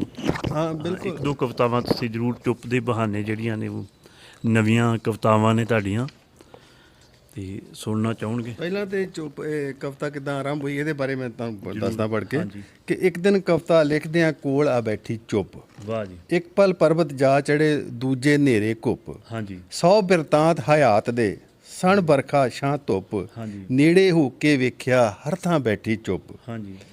ਚੱਲ ਨੀ ਕਵਿਤਾ ਰਾਣੀਏ ਪੈੜਾਂ ਨੂੰ ਪਹਿਚਾਣ, ਦੱਸ ਪਵੇ ਜਿਸ ਜਗ੍ਹਾ ਵੀ ਲੱਭੀਏ ਚੁੱਪ ਦਾ ਹਾਣ। ਹਾਂਜੀ। ਤੋਰ ਵਫਾ ਦਾ ਕਾਫਲਾ ਜਤਨ ਸੁਲੱਖੇ ਭਾਲ, ਹਾਂਜੀ। ਚੁੱਪ ਦਾ ਮਰਮ ਪਛਾਣੀਏ ਸ਼ਬਦਾਂ ਅਰਥਾਂ ਨਾਲ। ਹਾਂਜੀ। ਇਹ ਆਰੰਭਿਕਾ ਹੈ ਉਹਦੀ ਕਿਤਾਬ ਵਾਹ ਦੀ। ਜੀ ਵਾਹ। ਤੇ ਅੱਗੇ ਜਿਹੜੀ ਹੈਗੀ ਚੁੱਪ ਜ਼ਖਮਾਂ ਦੀ ਬਾਰਿਸ਼ ਦਾ ਅੰਤਹੀਣ ਸਿਲਸਿਲਾ ਹੁੰਦੀ ਹੈ, ਉਹ ਥੋੜੀ ਜਿਹੀ ਮੈਂ ਪੜ੍ਹ ਕੇ ਸੁਣਾਉਣਾ ਤੁਹਾਨੂੰ। ਹਾਂਜੀ। ਕਿ ਚੁੱਪ ਅਰਦਾਸ 'ਚ ਝੁਕੇ ਸਿਰ ਅੰਦਰ ਵੀ ਤਣ ਕੇ ਖੜੀ ਹੋਮੇ ਹੁੰਦੀ। ਹਾਂਜੀ। ਚੁੱਪ ਅਰਦਾਸ 'ਚ ਝੁਕੇ ਸਿਰ ਅੰਦਰ ਵੀ ਤਣ ਕੇ ਖੜੀ ਹੋਮੇ ਹੁੰਦੀ। ਮੈਂ ਦੀ ਧੁਨੀ 'ਚੋਂ ਪੈਦਾ ਹੋਏ ਹੰਕਾਰ ਦਾ ਛਿਣ ਭੰਗਰ ਹੁੰਦੀ। ਹਾਂਜੀ। ਰੱਜੇ ਪੁੱਜੇ ਬੰਦੇ ਅੰਦਰ ਜਾਗ ਪਈ ਭੁੱਖ ਦੀ ਭਿਆਨਕਤਾ ਹੁੰਦੀ। ਹਾਂ। ਬੰਦੇ 'ਚੋਂ ਧਰਮ 'ਚੋਂ ਜਾਤ ਲੱਭਦੀ ਹੀਣੀ ਸੋਚ ਹੁੰਦੀ। ਹਾਂਜੀ। ਧਰਮ ਸਥਾਨਾਂ ਦੇ ਟੈਣ ਉਸਰਨ 'ਚੋਂ ਨਕਸ਼ ਘੜਦੀ ਰਾਜਨੀਤੀ ਹੁੰਦੀ। ਵਾਹ ਜੀ। ਧਰਮ ਸੱਤਾ ਦੀ ਰਜਾ 'ਚ ਰਾਜੀ ਰਹਿਣ ਦੀ ਗੁਲਾਮ ਅਦਾ, ਤੇ ਸ਼ਬਦ ਤੋਂ ਬਾਹਰ ਜਾ ਕੇ ਮੁਖਾਤਬ ਹੋਏ ਬੋਲਾਂ ਦੀ ਵਿਆਕਰਣ ਹੁੰਦੀ ਚੁੱਪ। ਵਾਹ ਜੀ। ਸੱਤਾ ਦਾ ਲਾਸ਼ਾਂ 'ਚੋਂ ਆਪਣੇ ਭਵਿੱਖ ਦੇ ਨਕਸ਼ ਤਰਾਸ਼ਣ ਦਾ ਦਮੀ ਹੁਨਰ ਹੁੰਦੀ। ਵਾਹ ਜੀ। ਚੁੱਪ ਝੂਠੇ ਲਾਰਿਆਂ ਦੀ ਖੁਸ਼ਕ ਭੋਏ ਤੇ ਵੋਟਾਂ ਦੀ ਹੋਈ ਭਰਵੀਂ ਬਾਰਿਸ਼ ਹੁੰਦੀ। ਹਾਂਜੀ। ਵਿਰਲਾਪ ਨੂੰ ਸੁਣਨ ਤੋਂ ਇਨਕਾਰੀ ਸੱਤਾ ਧਰਮ ਤੇ ਰੱਬ ਦੀ ਸਾਂਝੀ ਮਾਇਆ ਹੁੰਦੀ। ਹਾਂਜੀ। ਲਹੂ ਲੁਹਾਨ ਹੋਏ ਸੁਪਨੇ ਦਾ ਵਲੂੰਦਰਿਆ ਆਕਾਰ ਹੁੰਦੀ ਚੁੱਪ। ਹਾਂਜੀ। ਚਰਾਹੇ ਵਿੱਚ ਤੜਪਦੀ ਗੋਲੀਆਂ ਵਿੰਨੀ ਲਾਸ਼ ਦੀ ਤਖਤ ਨਾਲ ਰਿਸ਼ਤੇਦਾਰੀ ਹੁੰਦੀ। ਵਾਹ ਜੀ ਵਾਹ। ਚੁੱਪ ਜ਼ਖਮਾਂ ਦੀ ਬਾਰਿਸ਼ ਦਾ ਅੰਤਹੀਣ ਸਿਲਸਿਲਾ ਹੁੰਦੀ। ਮਾਸੂਮ ਸੁਪਨਿਆਂ ਦੇ ਪਰਾਂ ਨੂੰ ਨੋਚਦੀ ਵਹਿਸ਼ਤ ਦਾ ਖੌਫ ਹੁੰਦੀ। ਇਹ ਸੱਤਾ ਦੀ ਅੱਖ 'ਚ ਕੰਕਰ ਬਣ ਰੜਕਦੀ ਹੋਂਦ ਦਾ ਕਤਲ ਹੁੰਦੀ। ਹਾਂਜੀ। ਚੁੱਪ ਹੈ ਲੀਰਾਂ ਲੀਰਾਂ ਹੋਏ ਸੱਚ ਦੀ ਸੂਲੀ ਤੋਂ ਲੱਥੀ ਲਾਸ਼ ਦਾ ਦੇਹ ਨਿਕਾਲਾ। ਵਾਹ। ਚਿਹਰਿਆਂ ਦੀ ਸ਼ਨਾਖਤ ਕਰਦਿਆਂ ਗੁੰਮ ਗਵਾਚ ਗਈ ਦਿਵ ਦ੍ਰਿਸ਼ਟੀ ਹੁੰਦੀ ਚੁੱਪ। ਹਾਂਜੀ। ਵਿਸ਼ਲੇਸ਼ਣਾਂ ਦੀ ਭੀੜ ਕੋਲ ਹੁੰਦੀ ਚੁੱਪ। ਹਾਂਜੀ। ਅੱਖਾਂ 'ਚ ਅਪਾਹ ਸੁਪਨੇ ਲਟਕਾਈ ਭੀੜ 'ਚ ਭਟਕਦੇ ਭਵਿੱਖ ਦਾ ਵਿਗੜਿਆ ਸੰਤੁਲਨ ਵੀ ਹੁੰਦੀ। ਹਾਂਜੀ। ਇਹ ਧੂਏ 'ਚ ਡੁੱਬੇ ਸ਼ਹਿਰ ਦੀਆਂ ਚੀਕਾਂ ਕੂਕਾਂ ਤਰਲਿਆਂ ਦਾ ਪੀੜਤ ਮਹਾਂਦਰਾ ਹੁੰਦੀ। ਹਾਂਜੀ। ਝੁੱਗੀਆਂ ਝੌਂਪੜੀਆਂ ਦੇ ਰੌਲੇ 'ਚ ਹਰ ਛਿਣ ਮਰਦੀ ਹਸਤੀ ਦਾ ਸੋਗ ਵੀ ਹੁੰਦੀ। ਬਿਲਕੁਲ। ਭਾਵੇਂ ਨਿਜ਼ਾਮ ਬਦਲਣ ਤੋਂ ਪਹਿਲਾਂ ਠਹਿਰ ਗਏ ਛਿਣ 'ਚ ਪਸਰਿਆ ਸਨਾਟਾ ਵੀ ਹੁੰਦੀ, ਤਾਂ ਵੀ ਨਿਜ਼ਾਮ ਦੇ ਖੁੰਖਾਰ ਮੁਹਾਂਦਰੇ ਮੂਹਰੇ ਬੇਵਸ ਖੜੀ ਲੁਕਾਈ ਹੁੰਦੀ ਚੁੱਪ। ਵਾਹ ਜੀ। ਮਨੁੱਖ ਦੇ ਚਿਹਰੇ ਤੇ ਉੱਗ ਆਏ ਸ਼ਹਿਰ ਦੀ ਭੀੜ 'ਚ ਗਵਾਚ ਕੇ ਹੋਂਦ ਹੁੰਦੀ। ਹਾਂਜੀ। ਚੁੱਪ ਮਹਾਨਗਰੀ ਚਿਹਰਿਆਂ ਤੇ ਜਿਉਣ ਦਾ ਪਰਮ ਪਾਲਦੀ ਉਦਾਸ ਆਸ ਹੁੰਦੀ। ਹਾਂਜੀ। ਚੁੱਪ ਰੌਲੇ ਤੋਂ ਡਰਦੀ ਅੰਦਰ ਵੜੀ ਦੁਬਕੀ ਬੈਠੀ ਹਿੰਮਤ ਦੀ ਹਾਰ ਹੁੰਦੀ। ਹਾਂਜੀ। ਚੁੱਪ ਰਾਤ ਦੀ ਢਿੱਲੀ ਮੰਜੀ ਤੇ ਉਸਲ ਵੱਟੇ ਲੈਂਦੀ ਨੀਂਦ ਦਾ ਗੁਆਚਾ ਖਾਬ ਹੁੰਦੀ। ਚਾਨਣ ਦੇ ਵਣਜਾਰਿਆਂ ਹੱਥੋਂ ਤਿਲ ਗਿਆ ਨਜ਼ਰੀਆ ਹੁੰਦੀ ਚੁੱਪ। ਵਾਹ ਜੀ। ਉਹ ਦੋਸਤੋ ਮਲਵਿੰਦਰ ਹੋਰਾਂ ਦੀ ਇੱਕ ਕਵਿਤਾ 'ਚ ਮੈਂ ਨਵੀਂ ਚੀਜ਼ ਆ ਨੋਟ ਕੀਤੀ ਆ, ਔਰ ਬਹੁਤ ਹੀ ਰਵਾਨੀ ਜਿਹੜੀ ਆ ਪਹਿਲੀਆਂ ਕਵਿਤਾਵਾਂ 'ਚ ਵੀ ਹੈ, ਔਰ ਇਹਦੇ 'ਚ ਇੱਕ ਲੈ ਇੱਕ ਰਵਾਨੀ ਜਿਹੜੀ ਵੇਖਣ ਨੂੰ ਮਿਲੀ, ਕਿਉਂਕਿ ਮੈਂ ਇਹ ਕਿਤਾਬ ਅਜੇ ਪੜ੍ਹਨੀ ਆ, ਪਹਿਲਾਂ ਵੀ ਕਹਿ ਚੁੱਕਾ। ਅਤੇ ਇੱਕ ਹੋਰ ਜਿਹੜੀ ਖਾਸ ਗੱਲ ਮੈਂ ਨਾਲ ਨੋਟ ਕਰ ਰਿਹਾ ਕਿ ਉਹ ਕਵਿਤਾ ਸੁਣਾ ਰਹੇ ਨੇ ਜਾਂ ਕਵਿਤਾ ਪੜ੍ਹ ਰਹੇ ਨੇ, ਇਹ ਕਵਿਤਾ ਤੁਹਾਨੂੰ ਕਈ ਕਿਸਮ ਦੇ ਸਮਾਜਿਕ ਸੰਦਰਭਾਂ ਨੂੰ ਜਿਹੜੀ ਉਹਨਾਂ ਬਾਰੇ ਸੋਚਣ ਲਾਉਂਦੀ ਹੈ। ਕਈ ਤੁਹਾਡੇ ਮਨ ਦੇ ਅੰਦਰ ਸਵਾਲ ਖੜੇ ਕਰਦੀ ਜਾਂਦੀ ਹੈ ਨਾਲ ਨਾਲ, ਔਰ ਤੁਸੀਂ ਕਵਿਤਾ ਨੂੰ ਮਾਣਦੇ ਵੀ ਜਾ ਰਹੇ ਹੋ, ਔਰ ਤੁਹਾਡੇ ਅੰਦਰ ਸਵਾਲ ਇੱਕ ਜਿਗਿਆਸਾ ਪੈਦਾ ਕਰ ਰਹੀ ਹੈ। ਕਈ ਇਹੋ ਜਿਹੇ ਵਰਤਾਰੇ ਜਿਹੜੇ ਸਮਾਜ ਦੇ ਅੰਦਰ ਵਾਪਰ ਰਹੇ ਨੇ, ਨਾ ਮੁਖੀ ਜਾਂ ਪੋਜ਼ੀਟਿਵ ਵੀ ਲਾ ਲਓ, ਉਹਨਾਂ ਬਾਰੇ ਤੁਹਾਨੂੰ ਸੋਚਣ ਲਾਉਂਦੀ ਹੈ। ਔਰ ਬਹੁਤ ਹੀ ਕਾਮਯਾਬ ਕਵਿਤਾ ਆ ਇੱਕ ਜਿਹੜੀ ਇਸ ਕਵਿਤਾ ਦਾ ਅੰਦਾਜ਼ ਆ ਕਿ ਹਰ ਬੰਦੇ ਦੇ ਮਨ ਅੰਦਰ ਕੁਝ ਸਵਾਲ ਪੈਦਾ ਕਰਦੀ ਆ। ਅਤੇ ਬਹੁਤ ਕਾਮਯਾਬ ਕਵਿਤਾ ਜੀ। ਕਾਵਿ ਸੰਗ੍ਰਹਿ ਲਈ ਚੁੱਪ ਦੇ ਬਹਾਨੇ ਲਈ ਮੁਬਾਰਕਬਾਦ ਭਾਜੀ ਮਲਵਿੰਦਰ ਜੀ। ਤੇ ਇੱਕ ਜਿਹੜੀ ਹੁਣ ਤੁਹਾਡੀ ਲੇਟੈਸਟ ਤੇਜਿੰਦਰ ਬਾਵਾ ਜੀ ਨੇ ਅਨੁਵਾਦ ਕੀਤੀ ਆ ਕਿਤਾਬ ਮਲਵਿੰਦਰ ਕੀ ਚੁਨਿੰਦਾ ਕਵਿਤਾ ਹਿੰਦੀ ਦੇ ਵਿੱਚ, ਇਹਦੇ ਬਾਰੇ ਵੀ ਦੱਸੋ ਕੁਝ ਜ਼ਰੂਰ। ਇਹਦਾ ਸਬੱਬ ਕਿਵੇਂ ਬਣਿਆ ਹਿੰਦੀ? ਹਾਂਜੀ, ਇਹ ਜਿਹੜੇ 6 ਕਾਵਿ ਸੰਗ੍ਰਹਿ ਮੇਰੇ ਤੋਂ ਪਹਿਲਾਂ ਛਪੇ ਨੇ ਨਾ, ਹਾਂਜੀ ਚੁੱਪ ਦੇ ਬਹਾਨੇ ਤੋਂ ਪਹਿਲਾਂ, ਹਾਂਜੀ ਉਹਦੇ ਵਿੱਚੋਂ ਕੁਝ ਕਵਿਤਾਵਾਂ ਦੀ ਚੋਣ ਕਰਕੇ ਤੇ ਤੇਜਿੰਦਰ ਬਾਵਾ ਨੇ ਉਹਨਾਂ ਨੂੰ ਹਿੰਦੀ 'ਚ ਅਨੁਵਾਦ ਕੀਤਾ ਹੈ। ਹਾਂਜੀ ਤੇ ਉਹ ਕਿਤਾਬ ਅਸੀਂ ਲੋਕ ਗੀਤ ਪ੍ਰਕਾਸ਼ਨ ਨੇ ਛਾਪੀ ਹੈ, ਹਾਂਜੀ ਪੰਜਾਬੀ ਕਵੀ ਮਲਵਿੰਦਰ ਕੀ ਚੁਨਿੰਦਾ ਕਵਿਤਾएं। ਹਾਂਜੀ ਇਹਦੇ ਵਿੱਚ 94 ਕਵਿਤਾਵਾਂ ਨੇ, ਔਰ ਜਿਨ੍ਹਾਂ ਵੀ ਦੋਸਤਾਂ ਨੂੰ ਇਹ ਪਹੁੰਚੀ ਹੈ ਉਹਨਾਂ ਨੇ ਬੜੀ ਤਾਰੀਫ ਕੀਤੀ ਇਹਨਾਂ ਦੀ ਕਵਿਤਾਵਾਂ ਦੀ, ਤੇ ਇਹਨੂੰ ਚੰਗਾ ਹੁੰਗਾਰਾ ਮਿਲ ਰਿਹਾ। ਦੂਜਾ ਇਹ ਹੈ ਕਿ ਹਿੰਦੀ ਵਿੱਚ ਹੋਣ ਕਰਕੇ ਮੈਨੂੰ ਆਸ ਹੈ ਕਿ ਇਹ ਪੰਜਾਬ ਤੋਂ ਬਾਹਰ ਵੀ ਜਿਹੜੇ ਹਿੰਦੀ ਪੜ੍ਹਨ ਵਾਲੇ ਲੋਕ ਨੇ, ਕਵੀ ਨੇ, ਜਾਣੀ ਵੀ ਚਾਹੀਦੀ ਉੱਥੇ ਵੀ ਜਾਏਗੀ ਤੇ ਉਹ ਵੀ ਜ਼ਰੂਰ ਪੜ੍ਹ ਕੇ ਹੁੰਗਾਰਾ ਭਰਨਗੇ ਇਹਦਾ। ਇਸ ਕਰਕੇ ਇਹ ਕਿਤਾਬ ਜਿਹੜੀ ਛਾਪੀ ਗਈ। ਹਾਂਜੀ ਹਾਂਜੀ, ਔਰ ਬੜੀ ਖੁਸ਼ੀ ਦੀ ਗੱਲ ਹੈ ਕਿ ਸਾਡੇ ਮੰਝੇ ਸਵਾਰੇ ਸ਼ਾਇਰ ਮਲਵਿੰਦਰ ਜੀ ਜਿਹੜੇ ਆ ਉਹ ਪੰਜਾਬ ਤੋਂ ਬਾਹਰ ਵੀ ਜਾ ਰਹੇ ਨੇ। ਉਹਨਾਂ ਦੀਆਂ ਪੰਜਾਬੀ ਕਵਿਤਾਵਾਂ ਦਾ ਅਨੁਵਾਦ ਜਿਹੜਾ ਉਹ ਹੋਰ ਭਾਸ਼ਾਵਾਂ ਦੇ ਵਿੱਚ ਵੀ ਜਿਹੜਾ ਅਨੁਵਾਦ ਹੋਣਾ ਸ਼ੁਰੂ ਹੋਇਆ ਆ। ਤੇ ਦੋਸਤੋ ਬੜੀਆਂ ਕੰਮ ਦੀਆਂ ਗੱਲਾਂ ਜਿਹੜੀਆਂ ਨੇ। ਹਾਂਜੀ ਮਲਵਿੰਦਰ ਜੀ, ਤੁਸੀਂ ਸਾਹਿਤ ਦੀਆਂ ਕਾਫੀ ਵਿਧਾਵਾਂ 'ਤੇ ਲਿਖਿਆ, ਨਜ਼ਮਾਂ ਵੀ, ਦੋਹੇ ਵੀ, ਹਾਇਕੂ ਵੀ, ਤੇ ਮੇਰਾ ਖਿਆਲ ਦੋਹਿਆਂ ਦੀ ਕਿਤਾਬ ਅਜੇ ਤੱਕ ਨਹੀਂ ਆਈ ਕੋਈ, ਆਪਣੀ ਕੋਸ਼ਿਸ਼ ਕੀਤੀ ਤੁਹਾਂ ਲਿਖੇ ਵੀ ਸ਼ਾਇਦ, ਮੈਂ ਪੜ੍ਹਦਾ ਵੀ ਰਿਹਾ ਕਈ ਮੈਗਜ਼ੀਨਾਂ 'ਚ। ਤੇ ਹਾਇਕੂ ਵੀ ਤੁਸੀਂ ਲਿਖੀ ਸੀ, ਚਿੜੀਆਂ ਦਾ ਪਿੰਡ, ਤੇ ਉਸ ਤੋਂ ਬਾਅਦ ਤੁਸੀਂ ਜਿਹੜਾ ਨਜ਼ਮਾਂ ਨੂੰ ਹੀ ਅਪਣਾਇਆ। ਗਜ਼ਲ ਕਿਉਂ ਨਹੀਂ ਲਿਖ ਸਕੇ? ਤੁਸੀਂ ਕੋਸ਼ਿਸ਼ ਨਹੀਂ ਕੀਤੀ ਜਾਂ ਤੁਹਾਡੀ ਉਹ ਵਿਧਾ ਜਿਹੜੀ ਆ ਉਹ? ਨਹੀਂ, ਮੈਂ ਗਜ਼ਲਾਂ ਵੀ ਲਿਖੀਆਂ ਨੇ ਕੁਝ, ਹਾਂਜੀ ਪਰ ਇੰਨੀਆਂ ਨਹੀਂ ਕਿ ਉਹ ਕਿਤਾਬ ਇੱਕ ਛਪ ਚੁੱਕੇ ਉਹਨਾਂ ਦੀ। ਬਾਕੀ ਥੋੜ੍ਹਾ ਜਦੋਂ ਗਜ਼ਲ ਲਿਖਦੇ ਆ ਨਾ, ਤੇ ਉਹ ਜਦੋਂ ਅਸੀਂ ਬਹਿਰ ਦੇ ਵਿੱਚ ਉਹਨੂੰ ਵਜਨ ਦੇ ਵਿੱਚ ਕਰਦੇ ਹਾਂ, ਹਾਂਜੀ ਤੇ ਬਹੁਤ ਸਾਰਾ ਸਾਡਾ ਵਿਚਾਰ ਜਿਹੜਾ ਹੈ ਨਾ ਉਹ ਖੰਡਿਤ ਹੋ ਜਾਂਦਾ ਹੈ। ਹੋ ਜਾਂਦਾ। ਇਸ ਕਰਕੇ ਉਹ ਲੱਗਦਾ ਕਿ ਅਸੀਂ ਆਪਣਾ ਵਿਚਾਰ ਜੋ ਵੀ ਅਸੀਂ ਕਹਿਣਾ ਚਾਹੁੰਦੇ ਉਹ ਵਧੇਰੇ ਚੰਗੀ ਤਰ੍ਹਾਂ ਅਸੀਂ ਖੁੱਲੀ ਕਵਿਤਾ ਵਿੱਚ ਹੀ ਕਹਿ ਸਕਦੇ ਹਾਂ। ਇਸ ਕਰਕੇ ਇੱਕ ਤਾਂ ਇਹ ਹੈ। ਦੂਜਾ, ਜਿਹੜੇ ਮੈਂ ਕੁਝ ਦੋਹੇ ਲਿਖੇ ਨੇ, ਉਹ ਤਕਰੀਬਨ ਕਿਤਾਬ ਜੋ ਕਿ ਇੱਕ ਦੋਹੇ ਹੈਗੇ ਨੇ।